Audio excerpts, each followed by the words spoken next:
Hello, everybody, and welcome to a new episode of the MinnMax Show podcast, place about games, friends, and getting better. Thank you for being here. My name is Ben Hansen, and I'm not alone. I'm joined by one Kyle Hilliard.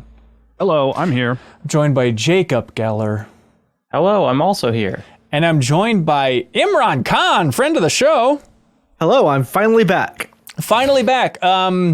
Friend of my heart, I would argue. Not even just friend of the show. But I guess the show is is each other like 5-6 years now. I guess it's been a while, yeah. So formerly of Game Informer, now sadly formerly of Fanbyte, Imran. I'm sorry to hear about the big turnover and explosion over there.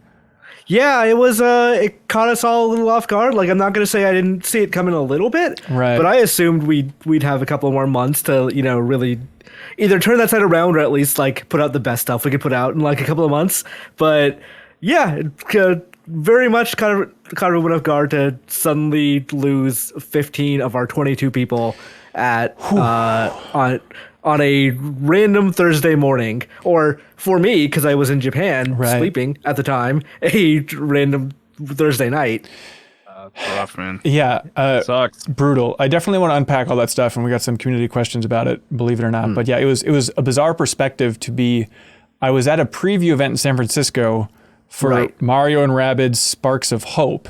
And like Michael from Fanbyte was there, Reb from The Deepest Dive on Chrono Cross was there. And so it was just a bizarre situation of like hearing about this explosion at Fanbyte, then just reaching out and then realizing, oh no, you don't even know that this happened yet. You're sleeping in a Tokyo bed right now and you're not even aware that Fanbyte has imploded. Right, yeah, because I woke up to a DM from Reb. Yeah. So, because she had talked to my boss already and she knew I had been laid off. So you, Michael, and Reb knew before I did, because all three of you were there, and she would tell me like, yeah, Ben Hansen is here, and I'm talking to him, I'm talking to Michael, and all that, and I was like, okay, I don't mind other people knowing before I did. I mind that the way I found out was I found out through like a recent era thread. Ooh, it's like, yeah, because I didn't know, because why would I check my personal email as opposed to my work email like first thing in the morning? Right. Well, we'll talk about some more uplifting things before we dive back into that, because I think there's a lot to unpack there for sure. And perhaps some announcements associated with that, Imran? There's some things we can talk about. All right, great. Looking forward to it. But on this episode of the show, we're going to be talking about some of the biggest news this year so far, the leak of Grand Theft Auto 6. Monumental. There's a lot to unpack there. There's a demo for a game from Team Ninja called Wo Long Fallen Dynasty that we can talk about. Jacob and Imran, I'm assuming you want to talk about Bayonetta 3? Yeah, I'll talk about Bayonetta 3. Okay, I literally at any time for any duration. All right, perfect. Mario and Rabbids Sparks of Hope. I got to play 3 hours of that Switch game, so we'll be talking a little bit about that. Imran was at TGS, the Tokyo Game Show, and specifically, Imran, I'm curious about that show overall, but specifically the PSVR2, and you can talk about that? I can talk about seeing the tall vampire lady. Oh, fantastic. I can't wait to talk about what she actually looks like. Metal Hellsinger, Hyper Demon, Half-Life 2 VR, some other games here and there, including Return to Monkey Island. We'll be talking about that. Kyle and I have been playing it a bit, but we needed to call in an expert for later on in the show, so we're bringing in Frank Cifaldi.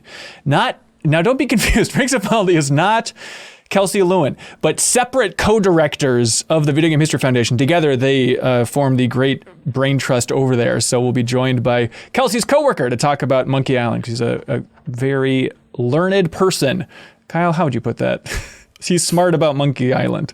He knows stuff. Monkey Island is to Frank Cifaldi as Ocarina of Time is to Kyle Hilliard. There we go. He knows the secrets of Monkey Island. He actually literally does. Then back after the show, we have some wonderful community questions that people submitted over there on Patreon, so please look forward to that. Okay, earlier this week, there was the monumental news that Grand Theft Auto 6 had leaked. What that means exactly, I'm still trying to wrap my mind around.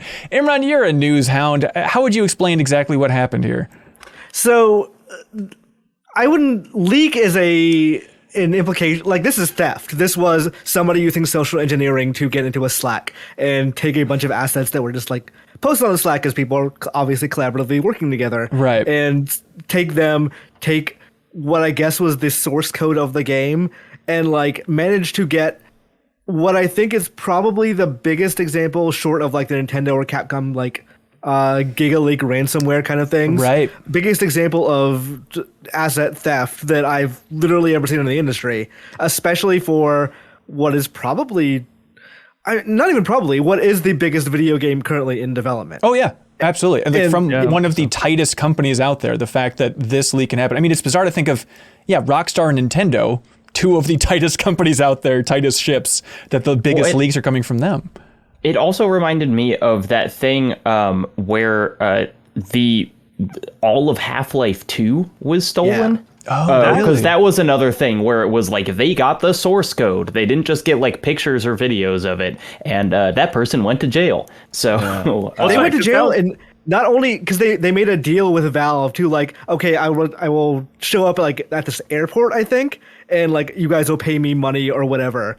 And that was when they got busted. It was literally they got stung. That was actually my reaction is when most people were, because it's kind of like where your brain goes when someone's like, this is the biggest leak ever. Is my reaction is to be like, well, hold on, let's take a step back and think about this. Right. And the first one that came to mind for me was the Half-Life 2 leak. But I think this one is bigger. I think this certainly one has more people bought ramifications. previous GTAs than the first Half-Life. Yeah. And just for everybody's frame of reference watching the video version of this, the gameplay in the middle isn't from GTA 6. That's from GTA 5 because I don't want to get the FBI kicking in our windows and doors. But, okay. Obviously huge. Obviously, don't do that. Don't steal stuff. Don't sneak your way, right? They socially engineered their way onto their Slack, pretending to be, right? They got some approval to get in there, I believe. Okay, yeah. I'm really curious. Yeah, don't do that to the MinnMax Slack either, because we post some crazy stuff in there. Oh, man. We basically have GTA 7 rolling in there at this point. So it's a good lesson on 2FA of why you should use that, probably. Yeah, but it seems like it's, 90 videos or something like that? It's a lot of short clips of a very, very early in development version of GTA. Never GTA 6, as Rockstar never points out, but presumably this will be called GTA 6, we could imagine. Right. And it's just rough footage. I saw bits and clips on Twitter. I mean, how far down the rabbit hole did you all go to try and see as much as you could from this thing? Because I understand. Don't do that. However, it is fascinating to see. Yeah. It is fascinating to see a game this big, this early in development, just academically. I watched, I would say maybe about 30 clips because I kind of wanted to get an idea of like, what's new in GTA 6? What are they doing? Because there are people who look at this stuff and be like, oh, this doesn't look good, but obviously it's not going to. It is alpha or maybe like late alpha gameplay at this point. Yeah. But we did get a good sense of the mechanics so far and what they're actually planning for GTA 6 in terms of how they want it to play. And that is interesting and that is cool. And I liked seeing all that stuff. Yeah. There's a lot of people have come out in support of Rockstar naturally on Twitter, like a lot of developers out there just talking about how brutal it is to have this stuff out there. Like Neil Druckmann, Last of Us Part 2, it was another huge leak, right? He tweeted out to say, to my fellow developers out there affected by the latest leak, know that while it feels overwhelming right now, it'll pass. One day we'll be playing your game, appreciating your craft, and the leaks will be relegated to a footnote on a Wikipedia page. Keep pushing, keep making art. It's very nice to see people. And I saw there's a lot of developers sharing very early footage of their games to try and give people a reference for don't judge GTA 6 and the quality of it based on where we're at. If I may, it feels so different to me from something like The Last of Us Part 2 leak because I don't know if I really learned that much from the few clips that I watched. Like there's no big story spoilers that I learned. I feel like Jason Schreier's article at Bloomberg where they revealed, it's Vice City and you can play as a woman and it seems like it's kind of a Bonnie and Clyde robbery themed story. That was kind of the epiphany. And then I watched this footage and it's like, that seems about right. There's no story thing to reveal like there was with Last of Us Part 2, which is why that was so devastating when that story is so important to that game. If I may. Sure. Why... I know it must be hard to be a developer. Why are people defending GTA 6, a game that will almost certainly sell more copies than any video game has ever sold? Like, I don't know if it seems weird for people to be sticking up for literally the biggest video game that will ever come out. I feel bad for the individual developer who probably like wanted this to be on their terms and like their life is going to become harder from here on out. Because they are almost certainly going to get locked down and like get locked down in a way that is inconvenient to them in the way they want to work, which I sympathize with that. But you're right. this is an entirely man-made problem of, boy, we could have been looking at early release footage of video games for years, and this would have been no big deal. Whoa, Imran, this isn't this isn't. I forgot that on Hanson podcast I can't. Real quick, Imran, you can. It just makes extra work for Hanson, so that's okay. fun. Yeah, it's good. Everybody, I know. Like when Hanson was getting that sweet GameStop money, that was I didn't mind making him do that extra work. Right. Now it's just all from the Patreon supporters. So thank you for that. It feels like it's kind of I'm having to walk the line in my mind of like, this sucks for the developers, and I know it must, and I don't want their lives to be harder. But also, I do not feel that I owe the marketing of any video game anything, particularly not Rockstar. And so it's like, I'm sad for the people involved.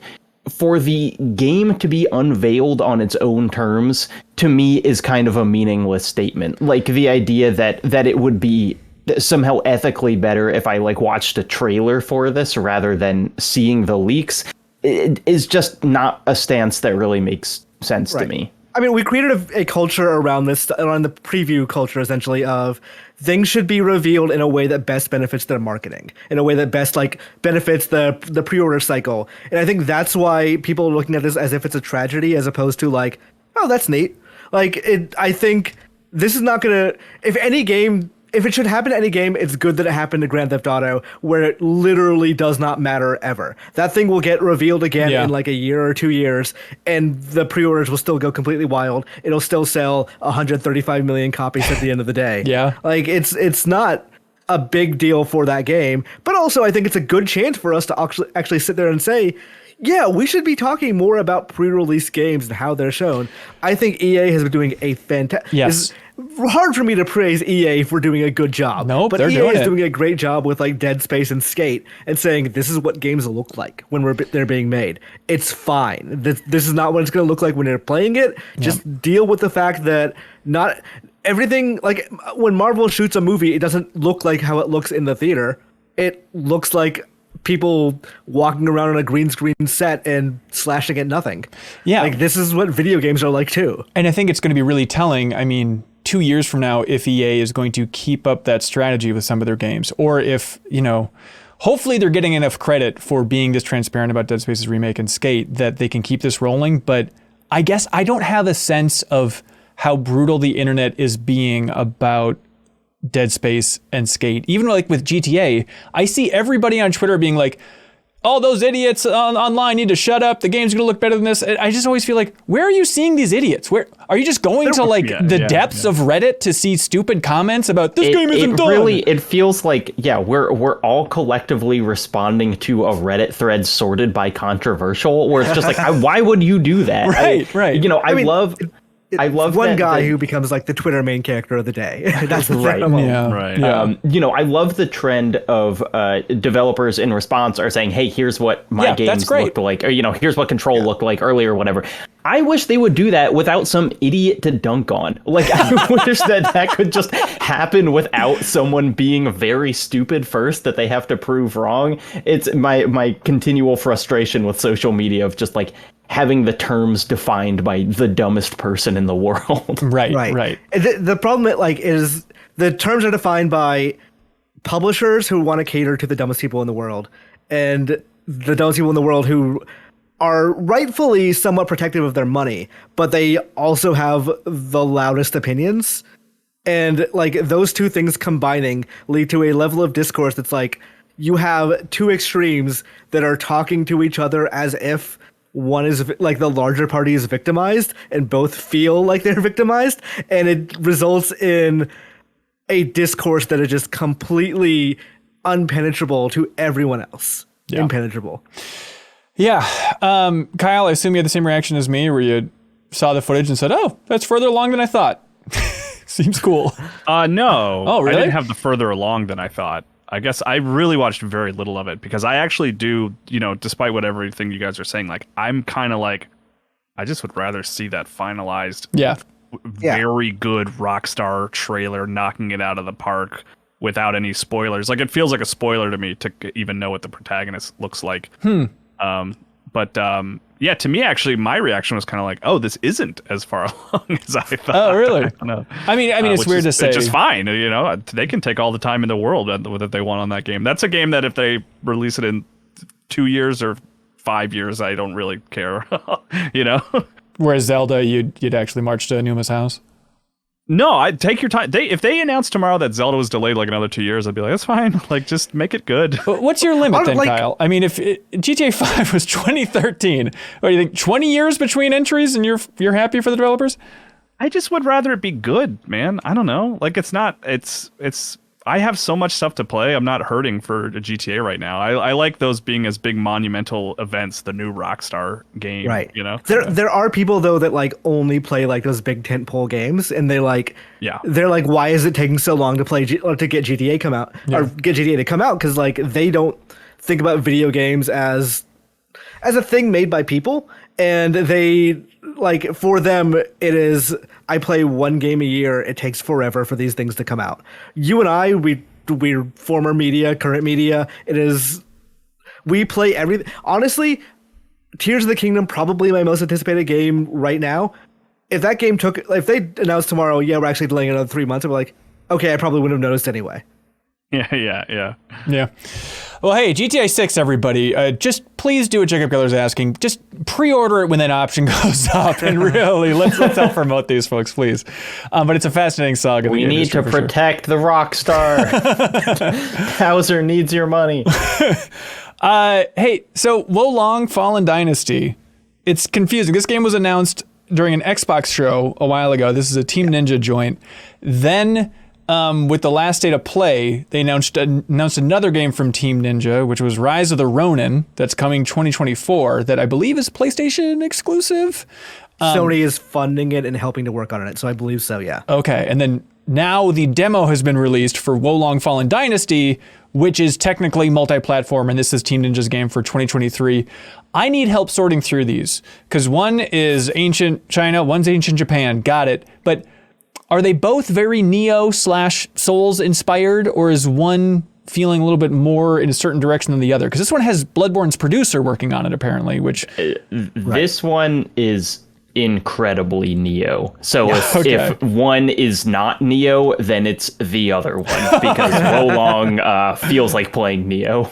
It feels like playing Neo, but honestly, so they got rid of the stamina aspect of it, which is, you would think a concession for more, casual accessibility to make it a little bit easier for people. No, it is significantly harder in my opinion. I played and beat both Neo 1 and 2. I had a very difficult time with this demo. Really? Oh, interesting. It bums me out to have a deeply mechanically complex, difficult melee-based game, and for me to be like, oh, another one of those, because I love that genre, but boy, this really feels like another one of those, specifically like a Neo 2, which I loved but didn't finish because it was 90 hours long, and I feel like this is probably going to be that too.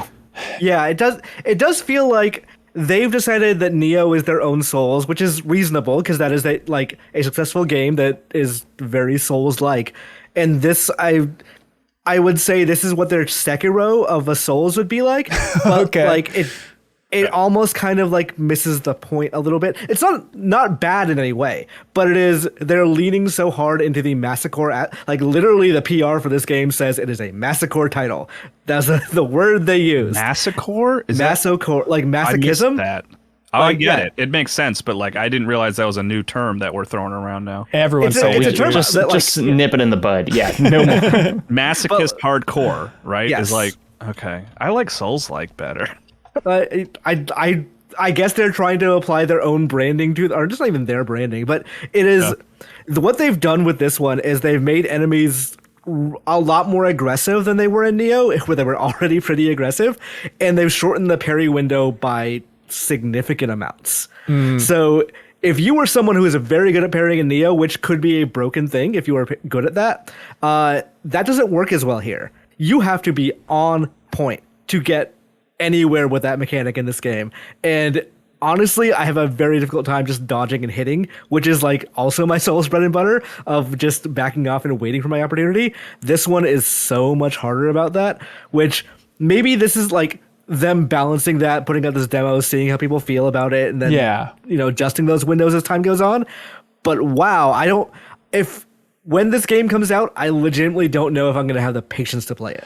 But also, you can't release a game in the massive core genre and have the demo have the takeaway be like, oh, easy baby game. Like, they got to dial this sucker up for the demo. Yeah, no, I mean, right? they're communicating what it's like. Unfortunately, I also have to keep beating my drum of I hate loot. And the reason that I won't play this game is because, like, within the first 30 seconds, I had like 7 swords in my inventory that were called the same things that just had different numbers on them. And it's like, I just, I've been playing Sekiro so much lately and being like, wow, I love that the sword doesn't have numbers on it. I mean, that was the problem with Strangers of Paradise too, which is also a Team Ninja game.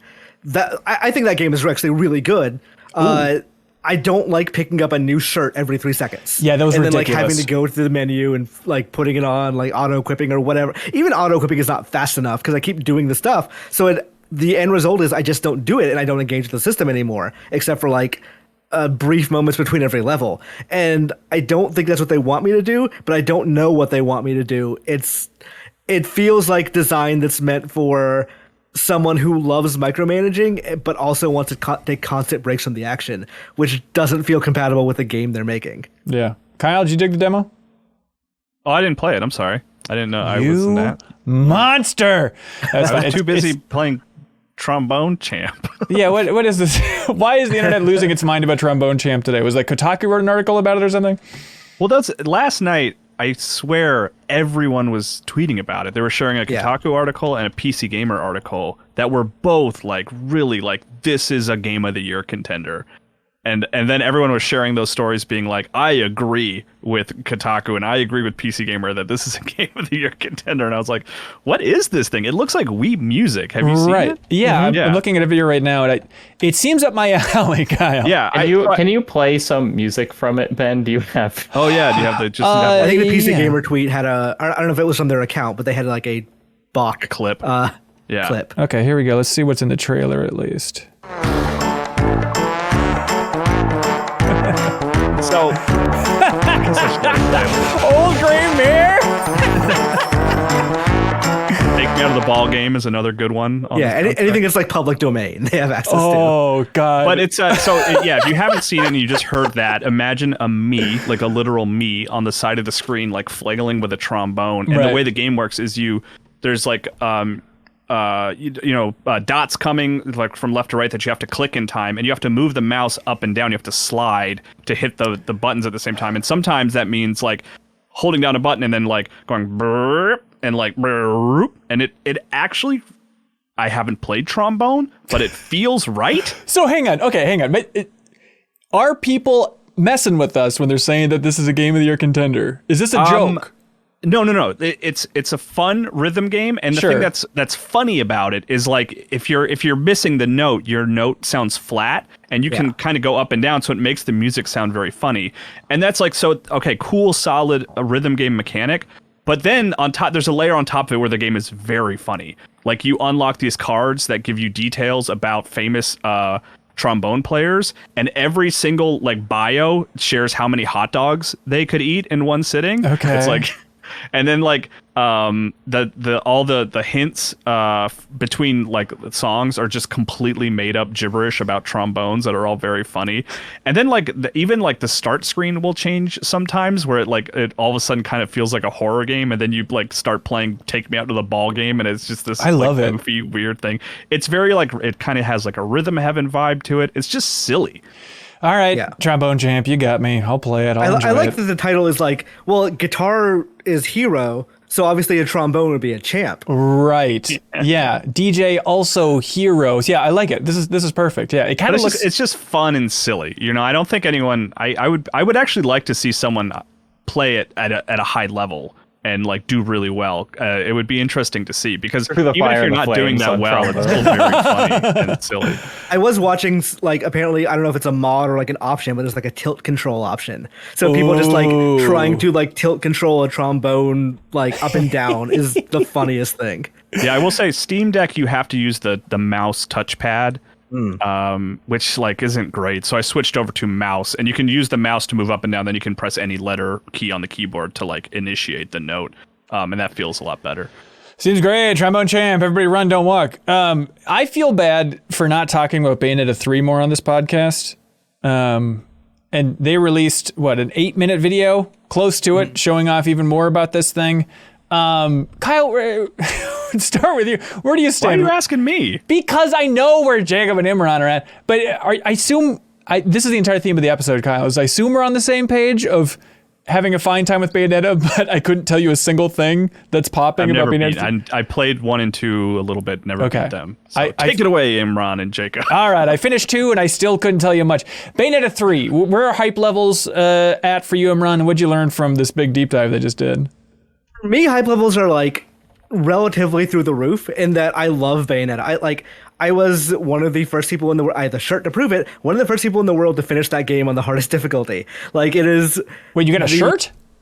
I forget why. I think Sega sent it to me. Wow. I don't remember why or how I entered that. Like, Does the shirt say nonstop infinite climax, the name of the difficulty? It says like it's a Christ. Scarborough Fair shirt. Oh, okay. Like it just has the names of the guns. But You like, proved that, by the way. what was that? How did you prove to them? I that you don't beat remember. it? I think I sent a picture to somebody. It might have been like Penny Arcade was doing Nintendo it Power through Magazine? Sega. Like, I don't remember. I think it was Penny Arcade. Maybe that might make sense. Interesting. Weird. But like, I love those games. I love learning them. I love getting better at them. I thought Bayonetta 2 was easily 2014's game of the year, and I was like baffled that everyone chose Mordor instead. Yeah, we're gonna Like, go with Mordor. I still will fight that.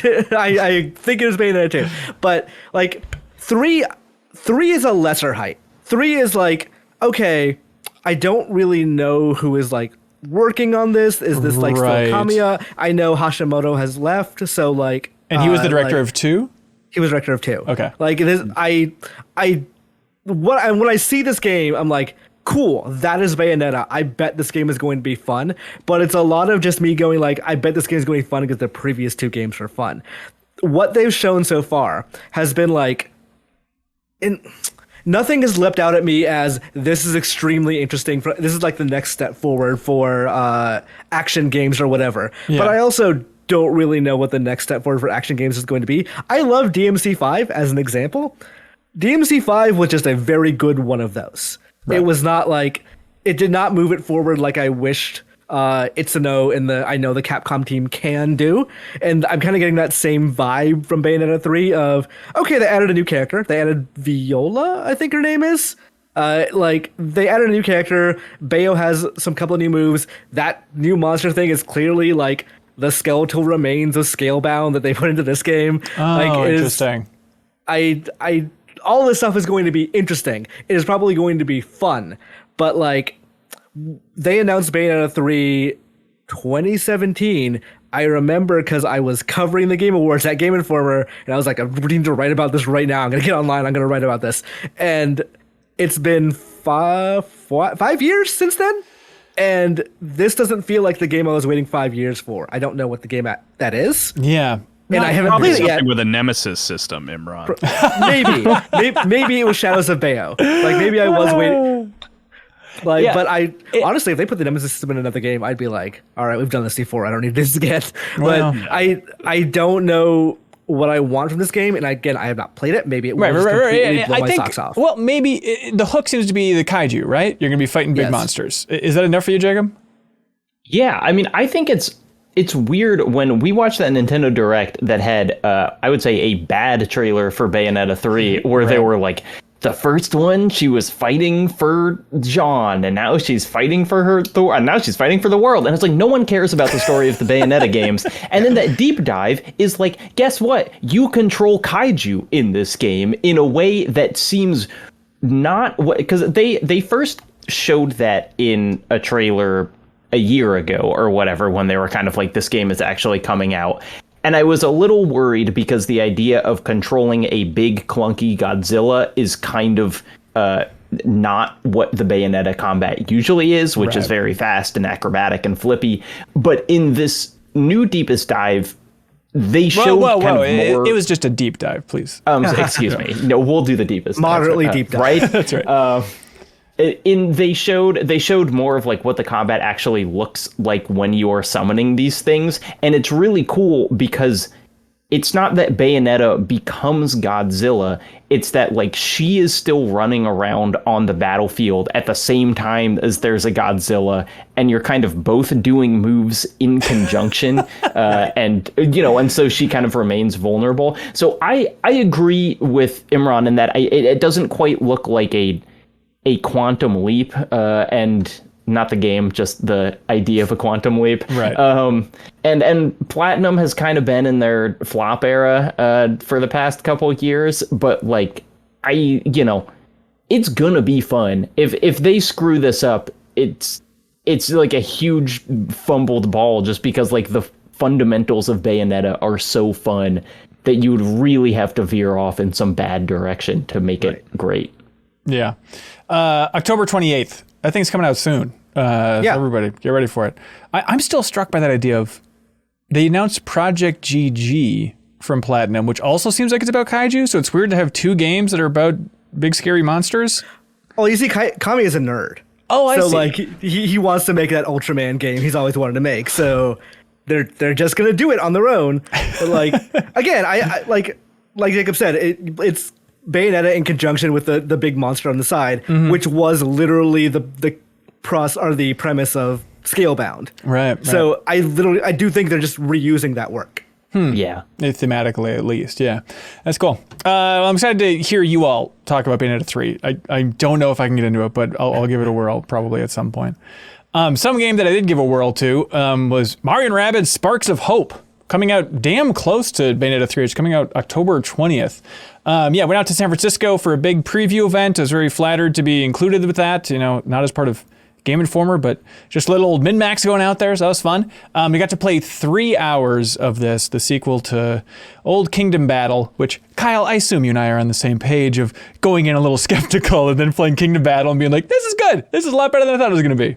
Yeah, I never finished Kingdom Battle, but I enjoyed it. Kyle, and that's even and saying that as someone who's not super into that genre as well. So it's fun. It also gets very hard at the end. Ooh, okay. Yeah, I also didn't finish it, but going into Mario & Rabbids Sparks of Hope, basically we played the opening hour, and then they jumped us ahead a bit, and we played another 2-hour chunk roughly. But really, really, really impressed by it. I really had a great time. Like that level of skepticism of like, remember with Kingdom Battle, where it's like, Mario & Rabbids, I don't know, an XCOM clone, sure, we'll see how it goes. And everybody played it and said, this is better than I thought. I feel like even with that expectation of Kingdom Battle going to Sparks of Hope, I'm like, this is now better than I expected based on my experience of playing Kingdom Battle. Is anybody interested in this? Where's everybody's expectations level? I really loved Kingdom Battle. I thought that game was great. I thought the Donkey Kong DLC was somehow even better. Yeah. I really am excited about this game, and like we mentioned, my partner Rebecca was also at the demo event, yep. and she was telling me like this thing somehow is even better than Kingdom Battle. That like they made all the right improvements. She told me some things that I'm a little skeptical about, but those are presentation things. Like visually, or so at the I've never seen this event? embargo, so I don't know what is mentionable and what isn't. Embargo's fully lifted. Okay, so they talk now? Yeah. They do talk. So wait, who talks? The Rabbids. The Rabbids talk. Also, but like Mario and pals don't really talk. No, standard Pratt? amount there. Chris Pratt. But they also have like. Do you remember Beepo, like the kind of cursor robot that you move around? Oh, we all remember Beepo. Well, Yeah, Beepo belonged talks to now. the very memorable character in the opening cutscene, who I assume it plays a major role in this game. That's right. And then Beepo also made like another AI, and that AI also talks. Here's why I'm the worst person in the world to talk about this aspect of Imran. Because right when I booted up the demo, I was like, let me just go into options, and lowered all of the sliders except for music, because we were capturing this, and we have a special video coming up that's all about the soundtrack for this game, because it is so damn good because the soundtrack is Grant Kirkhope, GoldenEye, Banjo-Kazooie, 1,000 other games. He composed the last game as well. So he's continuing work on this. But then they brought in Gareth Coker from the Ori games, co-composer of Halo Infinite, Immortals, Phoenix Rising, Kyle's favorite. And then the legend herself, Yoko Shimomura, one of the most legendary composers in the game industry at this point. I mean, Super Mario RPG, Live Alive very recently, Kingdom Hearts, Final Fantasy 15, Street Fighter 2. I mean, she has been absolutely everywhere. And so we're making a video that'll be up on Friday on YouTube, and we're going to be streaming it on Thursday, where I wanted to capture all the tracks that I could and then have a competition on MinnMax's Twitch channel to see if people could guess who composed which of the tracks is the overall idea. So basically, long story short, I'm not able to comment on how annoying the talking was in front because I muted them all immediately. I don't know that I'm going to find it annoying. I'm going to find it surreal, for sure. Yes. I think that's fair. It is weird when you're used to, everybody else is kind of doing standard Nintendo stuff, and then you just have some spunky rabbit and their Rabbid Peach being like, I don't know about that. Or it's like, what is this? What is this little battle? I don't think they even talked in the animated. They had a show on like Nickelodeon. Yeah, they were just they were minions. They just talked like minions and said like nonsense. All right. I worry. Are minions them? Like, weren't Rabbids around before Minions? Okay. Oh, yeah. But there are people at Ubisoft who are very bitter about that, by the way, who are like, this was our thing. They just straight up took it. Well, especially it's weird thinking of like Mario, because he's the perfect straddler now, because Mario's embedded with Illumination and the minions, and also Rabbids. Like, he could bridge that divide if he just got their hands unclasped. And can you imagine the Facebook memes if a Rabbid met a minion? Minions are like kind of loosely based on the mice from Cinderella, and there's like a line you can draw there. Like, we don't have to, who came up with the annoying little yellow scientist creatures first? I don't know. The point is, ladies and gentlemen, Sparks of Hope is good, though. Like, I hate to open it, but at least based on this preview that I played, we'll see how the whole thing actually Are there together, any major like gameplay things that you can say, like, this is different from the first game, or does it just play like a more polished version of the first game? The wild thing is, I love XCOM Enemy Unknown in particular. Tactics overall, it's not a genre that I really love. And I'm sure some people will be annoyed by this, but I think there's enough depth where they'll still be on board in general. But it feels like they're going out of their way to hide the tactics in this game. They're like burying it for like, yes, it's a tactics game, but you could play this for a while and barely even remember that it's a tactics game because they removed like the grid from the board. So now it's just kind of like a radius, right? Where it's like, okay, you can run around and find cover whenever you want. And the weird thing is like, there's no timer or anything when you're running around. There's the space where you can get to, but you feel like pressure, like a very strategic kind of way, right? Of like, okay, I can only move for so much time before they lock me down in the spot. It's like, no, just run around wherever, find the best move, have fun. And you can do so many moves before your turn is over. I mean, there's stuff that's like, okay, I'm going to run from behind this cover in the battlefield, run over here, get a team jump from my enemy where now I can control in the air where I'm actually dropping to, drop over here. Then I'm going to slide dash into a bomb, which will dismantle it. Then I pick up the bomb, throw the bomb at an enemy over here. Then I can run over here, use my special ability over here, and then I can actually shoot my gun over here, and then that's what ends my turn. Like, you can do so much, and then they have a little pop-up at the beginning that says, quote, this dimension works differently. You can't move after you shoot your gun. It's like, okay, sure. So whatever, it's like when you shoot your gun, that is overall the end of the term. But I think they even allowed for more creativity and just you can pack so much in, especially new characters like Edge, who's like Ubisoft's new original edgy rabbit lady. But she can like dash 3 times and it's just like a free way to attack. Like you don't have to stop your turn at any point. So you just run around, get to the enemies you can, just dash through them 3 times or dash through different enemies, run back, then launch over there. It's surprisingly active in a way that's really fascinating but bizarre because it opens up and you're like, in the opening of the game, you're outside of Peach's castle, just running around in the garden and whatnot. And it feels so close to like a Super Mario 64 that it just becomes like an uncanny platformer valley because like I should be able to triple jump here and I can't because it's a tactics game. But like the way you're running around and you directly control Mario now or your main character compared to the last one you controlled Beepo technically, like leading him around the battlefield, or like the overworld area. And so it's so bizarre to have direct control of Mario, but then not be able to jump because the rest of it feels just like such a high budget Mario production. So it's really fascinating overall. There's also They added a lot more variety to like the overworld areas. I mean, you'll be going to, what is it called? Like Winter Palace is like this snow themed area that's almost like a Luigi's Mansion level where you're going in and solving puzzles in there. And there's like ghost house style doors, but all of these kind of overworld areas, they've packed in just a lot of variety and a lot of quests. And like literally you have a map now of all the areas and you like unlock fast travel points to get from area to area. Like, tactics, it's a tactics game, but it is just bizarre how that's kind of been bumped down the ladder a little bit. I mean, to the point of they've added more progression for everybody. You get sparks, which are the fusion of Lumas and Rabbids, and you can upgrade those sparks by feeding them star bits, just like in Mario Galaxy. It doesn't have the animation though of like the star bits flying in like Galaxy did, which was always really satisfying. It's just all through menus, which seems like a mistake. So yeah, higher progression. So also it feels like, oh, this feels like the best type of Mario RPG we're going to get. It's just a lot packed into this thing. Yeah, everything you're saying, like except for the Starbits part, that's a huge mistake. Huge mistake. Everything you're saying sounds great. Honestly, like that to me doesn't. The order of implementation thing doesn't sound like a lesser tactics thing to me. Yeah. It just sounds like they are trying to not obfuscate it, but trying to casualize it a little bit so people can like get into it. Because I think some people see grids and their mind just glaze over. Yep. They don't want to do whatever this thing is asking them to. But like between what you're saying and the Nintendo Direct showing a couple of weeks ago, something, the Ubisoft Forward showing, that was it, where they were like, it was pretty much straight up a Vandal Hearts level of like being on a train next to a giant wiggler. Yes. Like that is what I want. That is like the best parts of that original game. And those are like some of the best parts of tactical RPGs is trying to make that desperate last movement to just end this battle to as quickly as I can. And that's what I think made the original game so good was, yeah, it wasn't that hard to really finish a battle, but to finish it cleanly and to finish it quickly were exponentially more difficult. And I think I'm really excited to just do more of that, to like think of this game as, yeah, I can beat this guy in chess, but how fast can I beat him? Right. And they have different objectives for some areas. Like, okay, this area you have to get over to the end. I mean, kind of like an XCOM 2 situation. I'm trying to remember if XCOM Enemy Unknown, you also had those where you said to get to the spot to accomplish the mission.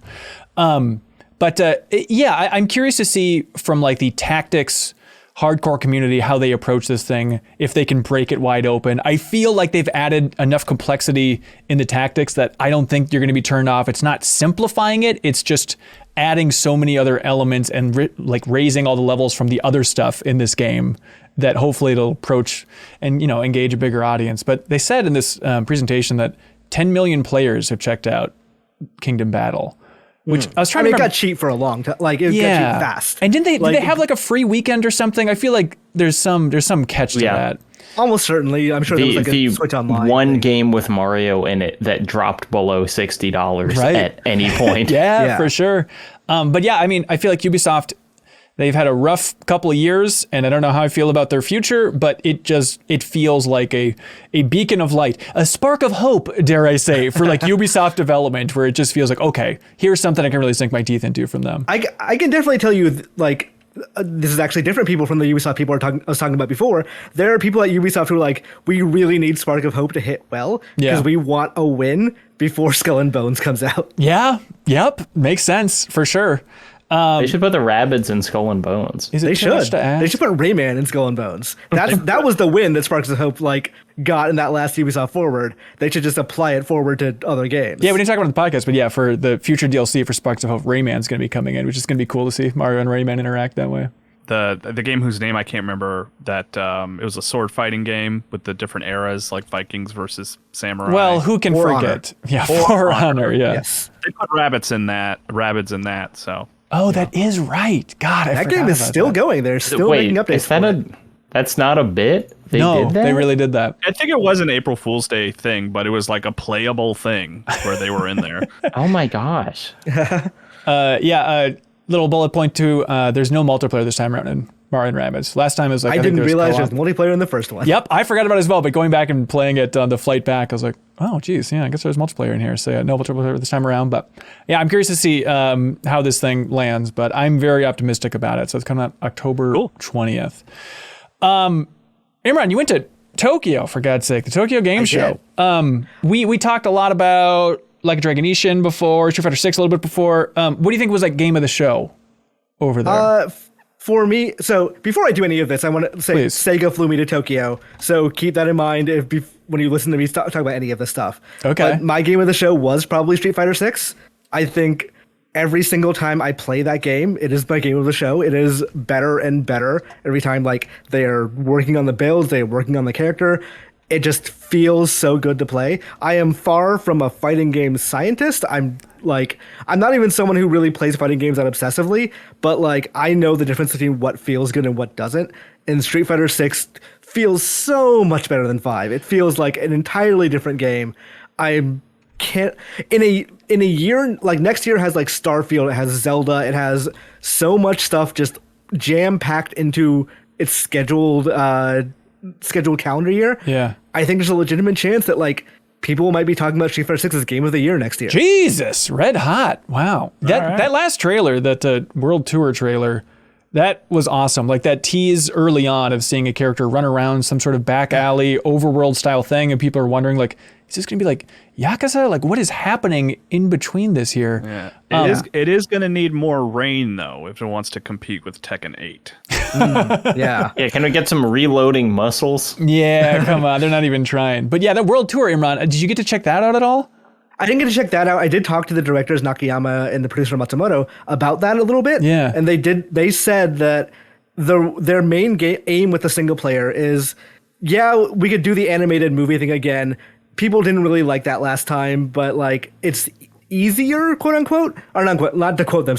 It's like it is an easier thing to do, but we wanted to make a mode that teaches people what's good about fighting games, what people love about fighting games, like not just winning or losing. It is like getting better, how to play a fighting game and actually enjoy it.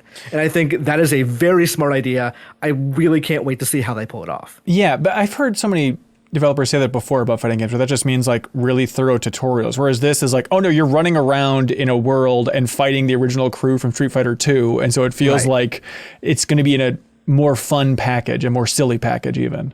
Yeah, they want to make a generation of Street Fighter fans that was like our generation growing up playing Street Fighter 2. Right.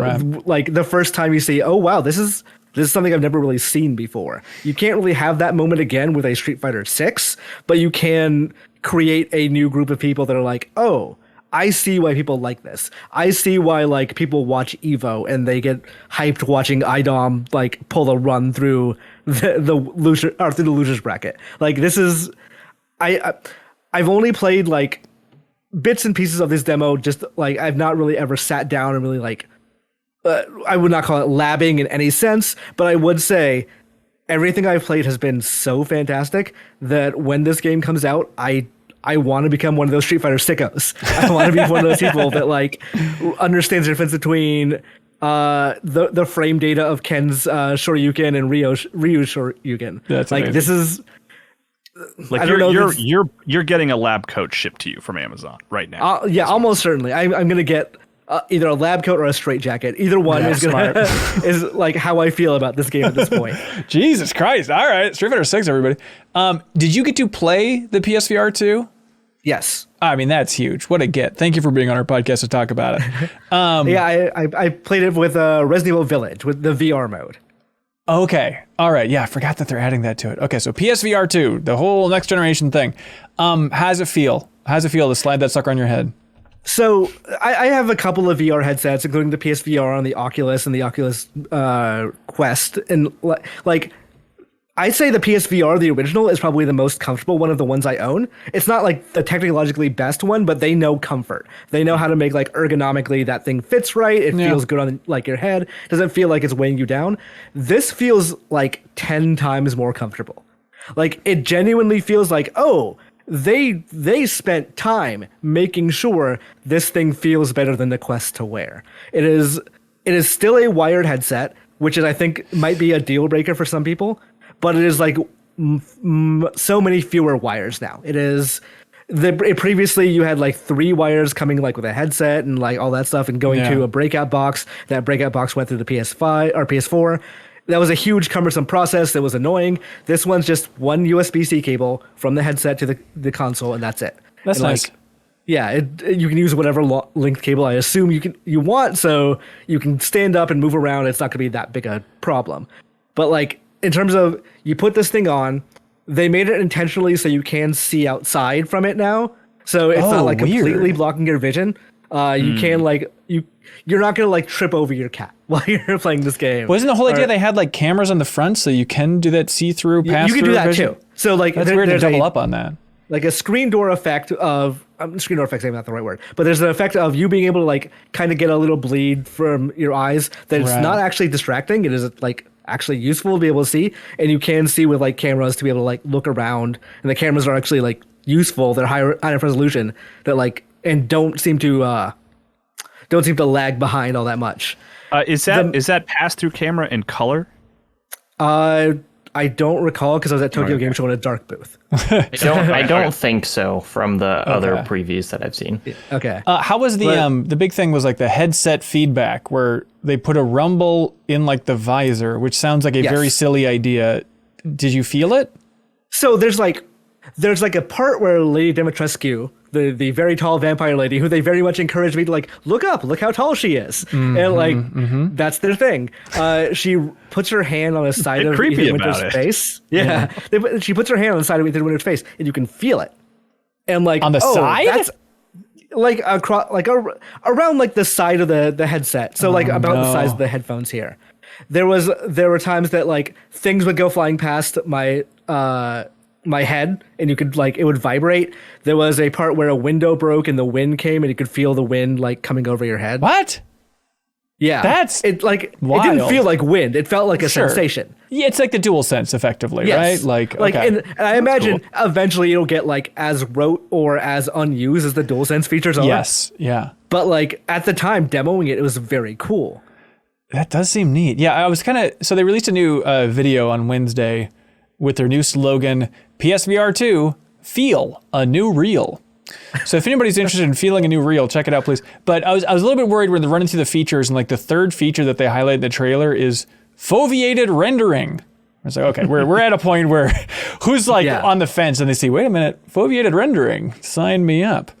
I will say, like, with the new headset, the higher resolution, and with better graphics, we're getting to a point where, like, I think the technology of VR is kind of matching the potential of VR. Okay. That we're actually getting to, like, I like the PSVR in terms of how it was supported and how comfortable it was, but, like, it was lower resolution and the graphics were not, because you have to render something twice, once for each eye. Yeah. And I think this looked like Village. It looked like what I played of Village on a TV screen. And it looked good, like wearing a headset. So I didn't like playing Resident Evil 7 in VR. One, it made me motion sick. Two, it just didn't look as good as the actual playing the game on a TV screen. This was fun. I could see myself playing this as a main version of this game. Yeah, that's sweet. Yeah, I mean, I continue to think about I'm very excited for the PSVR2, even though I haven't touched it. But like, you know, my PS5 is now has basically the same specs as my desktop computer, which is what I use to play like Half-Life Alyx and stuff. And it's like, if VR games never look better than that, I'm pretty much fine. It looks good enough that I can be completely immersed in it, and knowing, you know, that they can make things specifically for a PlayStation and not for every possible PC. I really think they're going to be able to get some crazy stuff out of this if they have developers who are kind of given the time and money to do it. Yeah. I was pretty bummed out seeing that it's not going to be backwards compatible.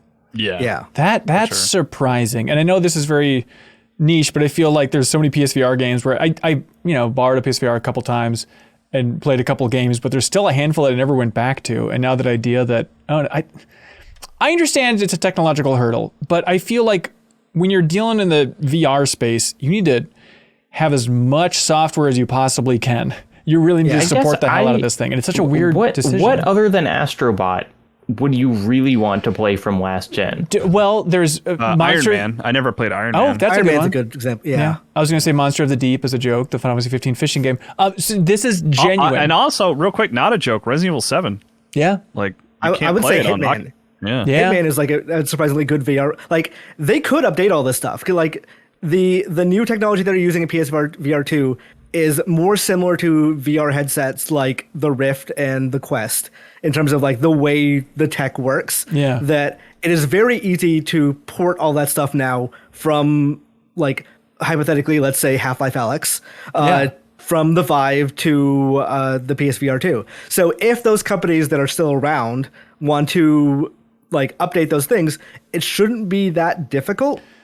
Well, Again, relatively. all relatively speaking. Yes, yeah. Like it is Also- everything's difficult with game development, but yeah. Also, Jacob, there's the free Last Guardian VR experience. Ooh. That's true, which almost certainly will not get updated. So that one, I've changed my mind. Genuinely, I though, feel like it's one of those things where it's like everyone wants backwards compatibility and then never uses it. I hear ya. that like backwards compatibility in general is just one of those things that like people request much more than they actually take advantage of. Genuinely, and this sounds like a joke, but I swear it's not. I really wanted to finally play the Groundhog Day game. Groundhog Day, like father, like son, which was only released on PSVR and just no one ever talked about it. But I want to experience that thing. I don't think is that true? Only PSVR? Are you I sure? believe so. I don't think it ever came to anything, did it? Pretty sure it's on Oculus. I'm But having Really? deja vu of this exact conversation we had at Game of Thrones. Hello, hand in mine. It's on more things. Exactly than just my point. PSVR. Exactly. It launched on PSVR. Okay. It might have launched on PSVR first. Yeah. Oh, God, yeah, you're right. All right. Well, maybe it's less special than I imagined, so maybe I could just put it on the I Oculus tried to or tell you to buy a Quest 2 headset before the price went up, Hanson. I sent Yeah, you it a DM wasn't- and you dismissed me. Speaking of which, the rollout for PSVR 2 so far has really been perplexing. I feel like we are well past due for like a state of play fully devoted to the PSVR 2. It's just been like pockets here and there. Here's a PlayStation blog post. Here's a game during a state of play that's PSVR 2 supported. It's just been like this hodgepodge, whereas you lose track of, wait, when is this thing coming? Have they announced the price yet? I feel like I just need the core messaging splash of PSVR 2. Here's all the games, bam. And they haven't revealed the price, haven't revealed the release date. I assume that big state of play is coming, right, Imran? Do you have any thoughts on like how they're going to announce this? I think there's two major factors. One, I don't think the games are ready to show because thus far they've not shown a like PSVR 2 original. They've shown like Horizon, I guess, as like the original game, but like they've not. I think what they probably want to show is like whatever Team Asobi is working on. Yep. Of like the next Astrobot, whatever. The other thing is, I bet that price is going to be real high. Yes. I bet it's going to knock our socks off when we hear it. They're probably trying to get as much marketing in front of you as possible before they announce that thing and you write it off in your head. Yep, I think that's exactly what it is. They're trying to butter you up. So the last one launched at $400. Do we think we're going $600 for this?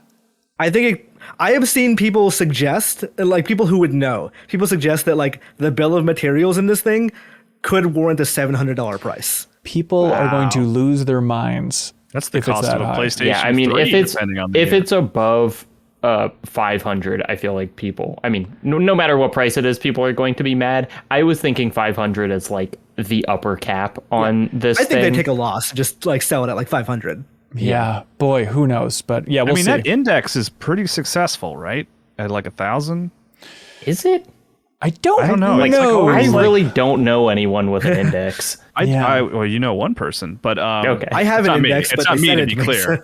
so- But I feel like it was always on the Steam charts as like really high up there, but it could. In revenue, I know that much because it's $1,000, but I don't know how often like it sells. That's tricky. Yeah, I'm still really curious about what Mizuguchi is doing for PSVR 2. I want to see what that big game is. So there's stuff that I'm really curious about. Salivating over that vibrating headset. Oh, can you imagine how much he's going to lose his mind on that? I will say one thing I discovered is that like in Japan, they're still very interested in VR. They want to keep doing VR stuff. Like I feel like the conversation's kind of moved on from American developers, but Japan, they're very into it. Like there's genres in VR in Japan that are not being touched in America, like battle royales and multiplayer shooters, visual novels, like all those things are happening there that I'm surprised. Like, I guess the VC funding is kind of dried up in America, but I'm interested to see like with PSVR 2 coming out and with it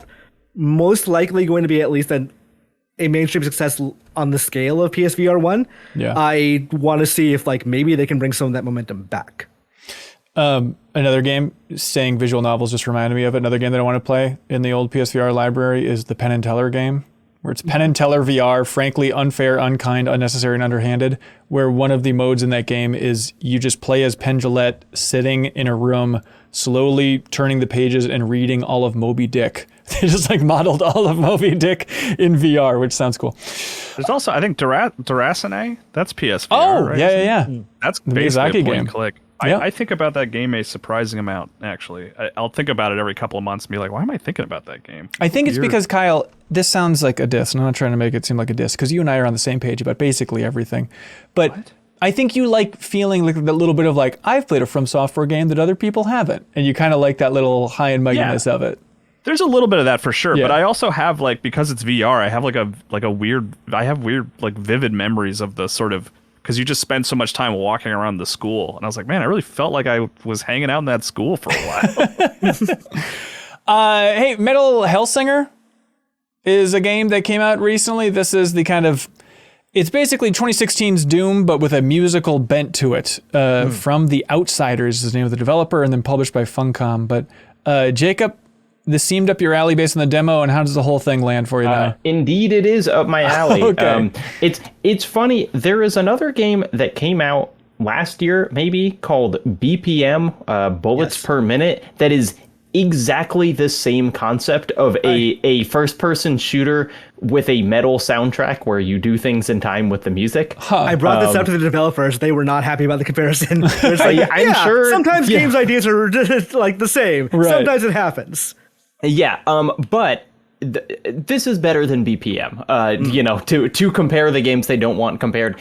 What this game has is a surprising amount of polish. I think that it is like, so the basic concept is it is a first-person shooter. You're fighting through hell. The whole game is scored by a metal soundtrack, and you are supposed to shoot and reload and do other actions in time with the music. And as you do, a multiplier builds up, and when the multiplier gets all the way to the top, the vocals kick in, which is your one of favorite those thing? cool things. But it just like, it feels great. Like, the guns feel good to shoot. It feels good to move around. The graphics are like decent. And even though I'm not a big fan of metal, kind of as a casual listener, in this kind of environment, when you are like so focused on the actual kind of intricacies of the music, it works for me a lot more. You know, I guess I realized that it's like, I don't like metal as background, but I think I do like metal, at least the stuff in this game, if I am like super focusing on it, because I am like doing all my actions in time with what's happening. Yeah, you need to find like, it's tough to just listen to metal unless you're cool and hardcore when you're just like washing the dishes. But if you have the most metal activity to do while listening to the metal music, then it's like, oh, that's perfect. Yeah. Yeah, and They have said, by the way, that you will be able to put your own music in a future update. Oh, really? Yeah. Oh, that's going to be really is funny. very funny. Will they like reject it if it's not metal enough? They'll like analyze it and be like, sorry. They tried to get in put in old, an episode of This American Life. old I'm gray going to mare. put in Carly Rae Jepsen's Emotion Side B, and they can't stop me. I'm going to put in, this is a shout out to you, Jacob. I'm going to put in the full audio track of the movie Shrek. That's right. Just like Beat Saber, the finest. So what do you think? One of your favorites of the year? Metal Hellsinger? You know, I think it is a rock solid game that's probably going to be around like 15 for me in terms of like my actual favorites of the year. But like, it's on Game Pass. It takes like 4 hours to play through. Like, it's a game that I would recommend to pretty much everyone because the barrier of entry is so low. Yeah, for sure. I couldn't cover that game because it was published by Tencent, but I played it at Summer Games Fest, and I liked it. It was fun. Wait, but that's confusing. So is Funcom, does Tencent own Funcom? No, but the Level Infinite publishing label, which is a publishing label they use because people don't like hearing Tencent games, is publishing a number of different video games that I had to go like, yeah, this is fun. I don't think I can write about this without a disclaimer, and sometimes it's not worth a disclaimer. Right. I will say it has a what I would describe as an egregious Troy Baker performance. Ooh, I'm where listening. There's just a lot of Troy Baker going like, she was a mean demon from hell, but she knew. And it's just like, there's too much of it, but you can skip it. I love it. And then there's this other game. I genuinely don't know anything about it. I think I looked at one screenshot, but it seems like the old Giant Bomb crew, like Gersman and those folks are all about it. Hyper Demon is another first-person game. Correct. Okay, Imran, do you know anything about this? I only watched a video and the video was incomprehensible, but I know academically this is a follow-up to Devil Daggers, which is like very hyperactive, like a mainline espresso shot of Doom straight into your veins kind of game. Right. Yeah. Like, and this is that, but as if seen through the lens of Jeff Minter kind of thing, that it is almost impossible to understand what you're doing until you like play the video game and start trying to get high scores and play like, I guess, hook your brain into it. I am looking at the gameplay now for the first time. I like that video games can look like this. Yes. Jacob, have you played this thing? I played it for about an hour shortly before starting. It's incomprehensible while you're playing it. I'll say it took me a long time to figure out how to get a score above 0. like above the bottom. Yeah, you get negative scores for just like existing. Because it's your score is always counting down, and so you have to kill things in order to raise your score, but like it will go into the negatives, and it's so hard. So like Devil Daggers was a game where your high score was entirely predicated on like how long you survived, and surviving a minute in Devil Daggers was like incredibly difficult. Yeah. This is that plus like there are a lot more mechanics. There's like dashing, and there's power-ups and lasers and stuff like that. But it is just this kind of trippy, transcendental nightmare. Like truly feels like a nightmare in that like this is not what reality feels like.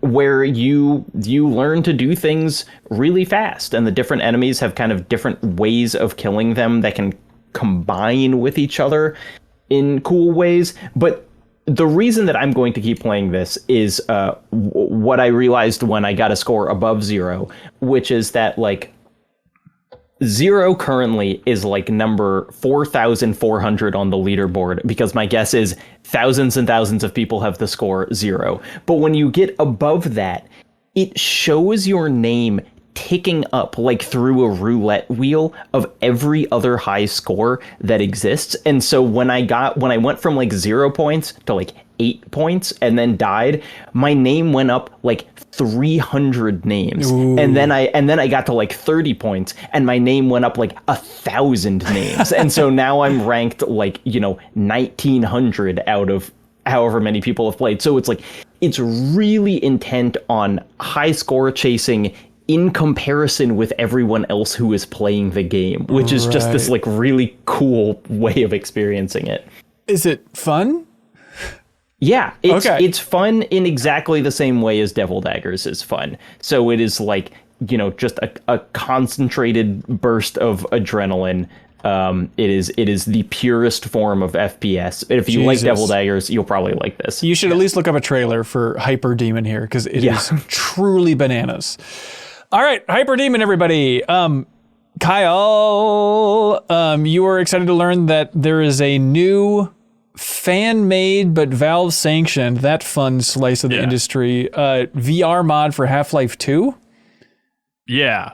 I did have, it was kind of that weird, confusing thing where I was like, oh, fan made, that's cool. I don't know if I want to like put in the effort to try it. Yeah. But then it was like, well, Valve like is giving their like approval for it. So I went through and, got my Quest all updated, went through a number of headaches, but I did get it running, and I played through about the first 2 hours of Half-Life 2 in VR, and it's pretty good. Like it's pretty solid. It's not perfect, but it's so funny. I don't know if it's just me, Jacob, maybe you're the same way, but like I do find myself like performing in these situations. Like there's these moments where like Barney, in the game sees you from a distance and he's like, "Hey, Gordon." And I'm like, "Hey, Barney, what's up?"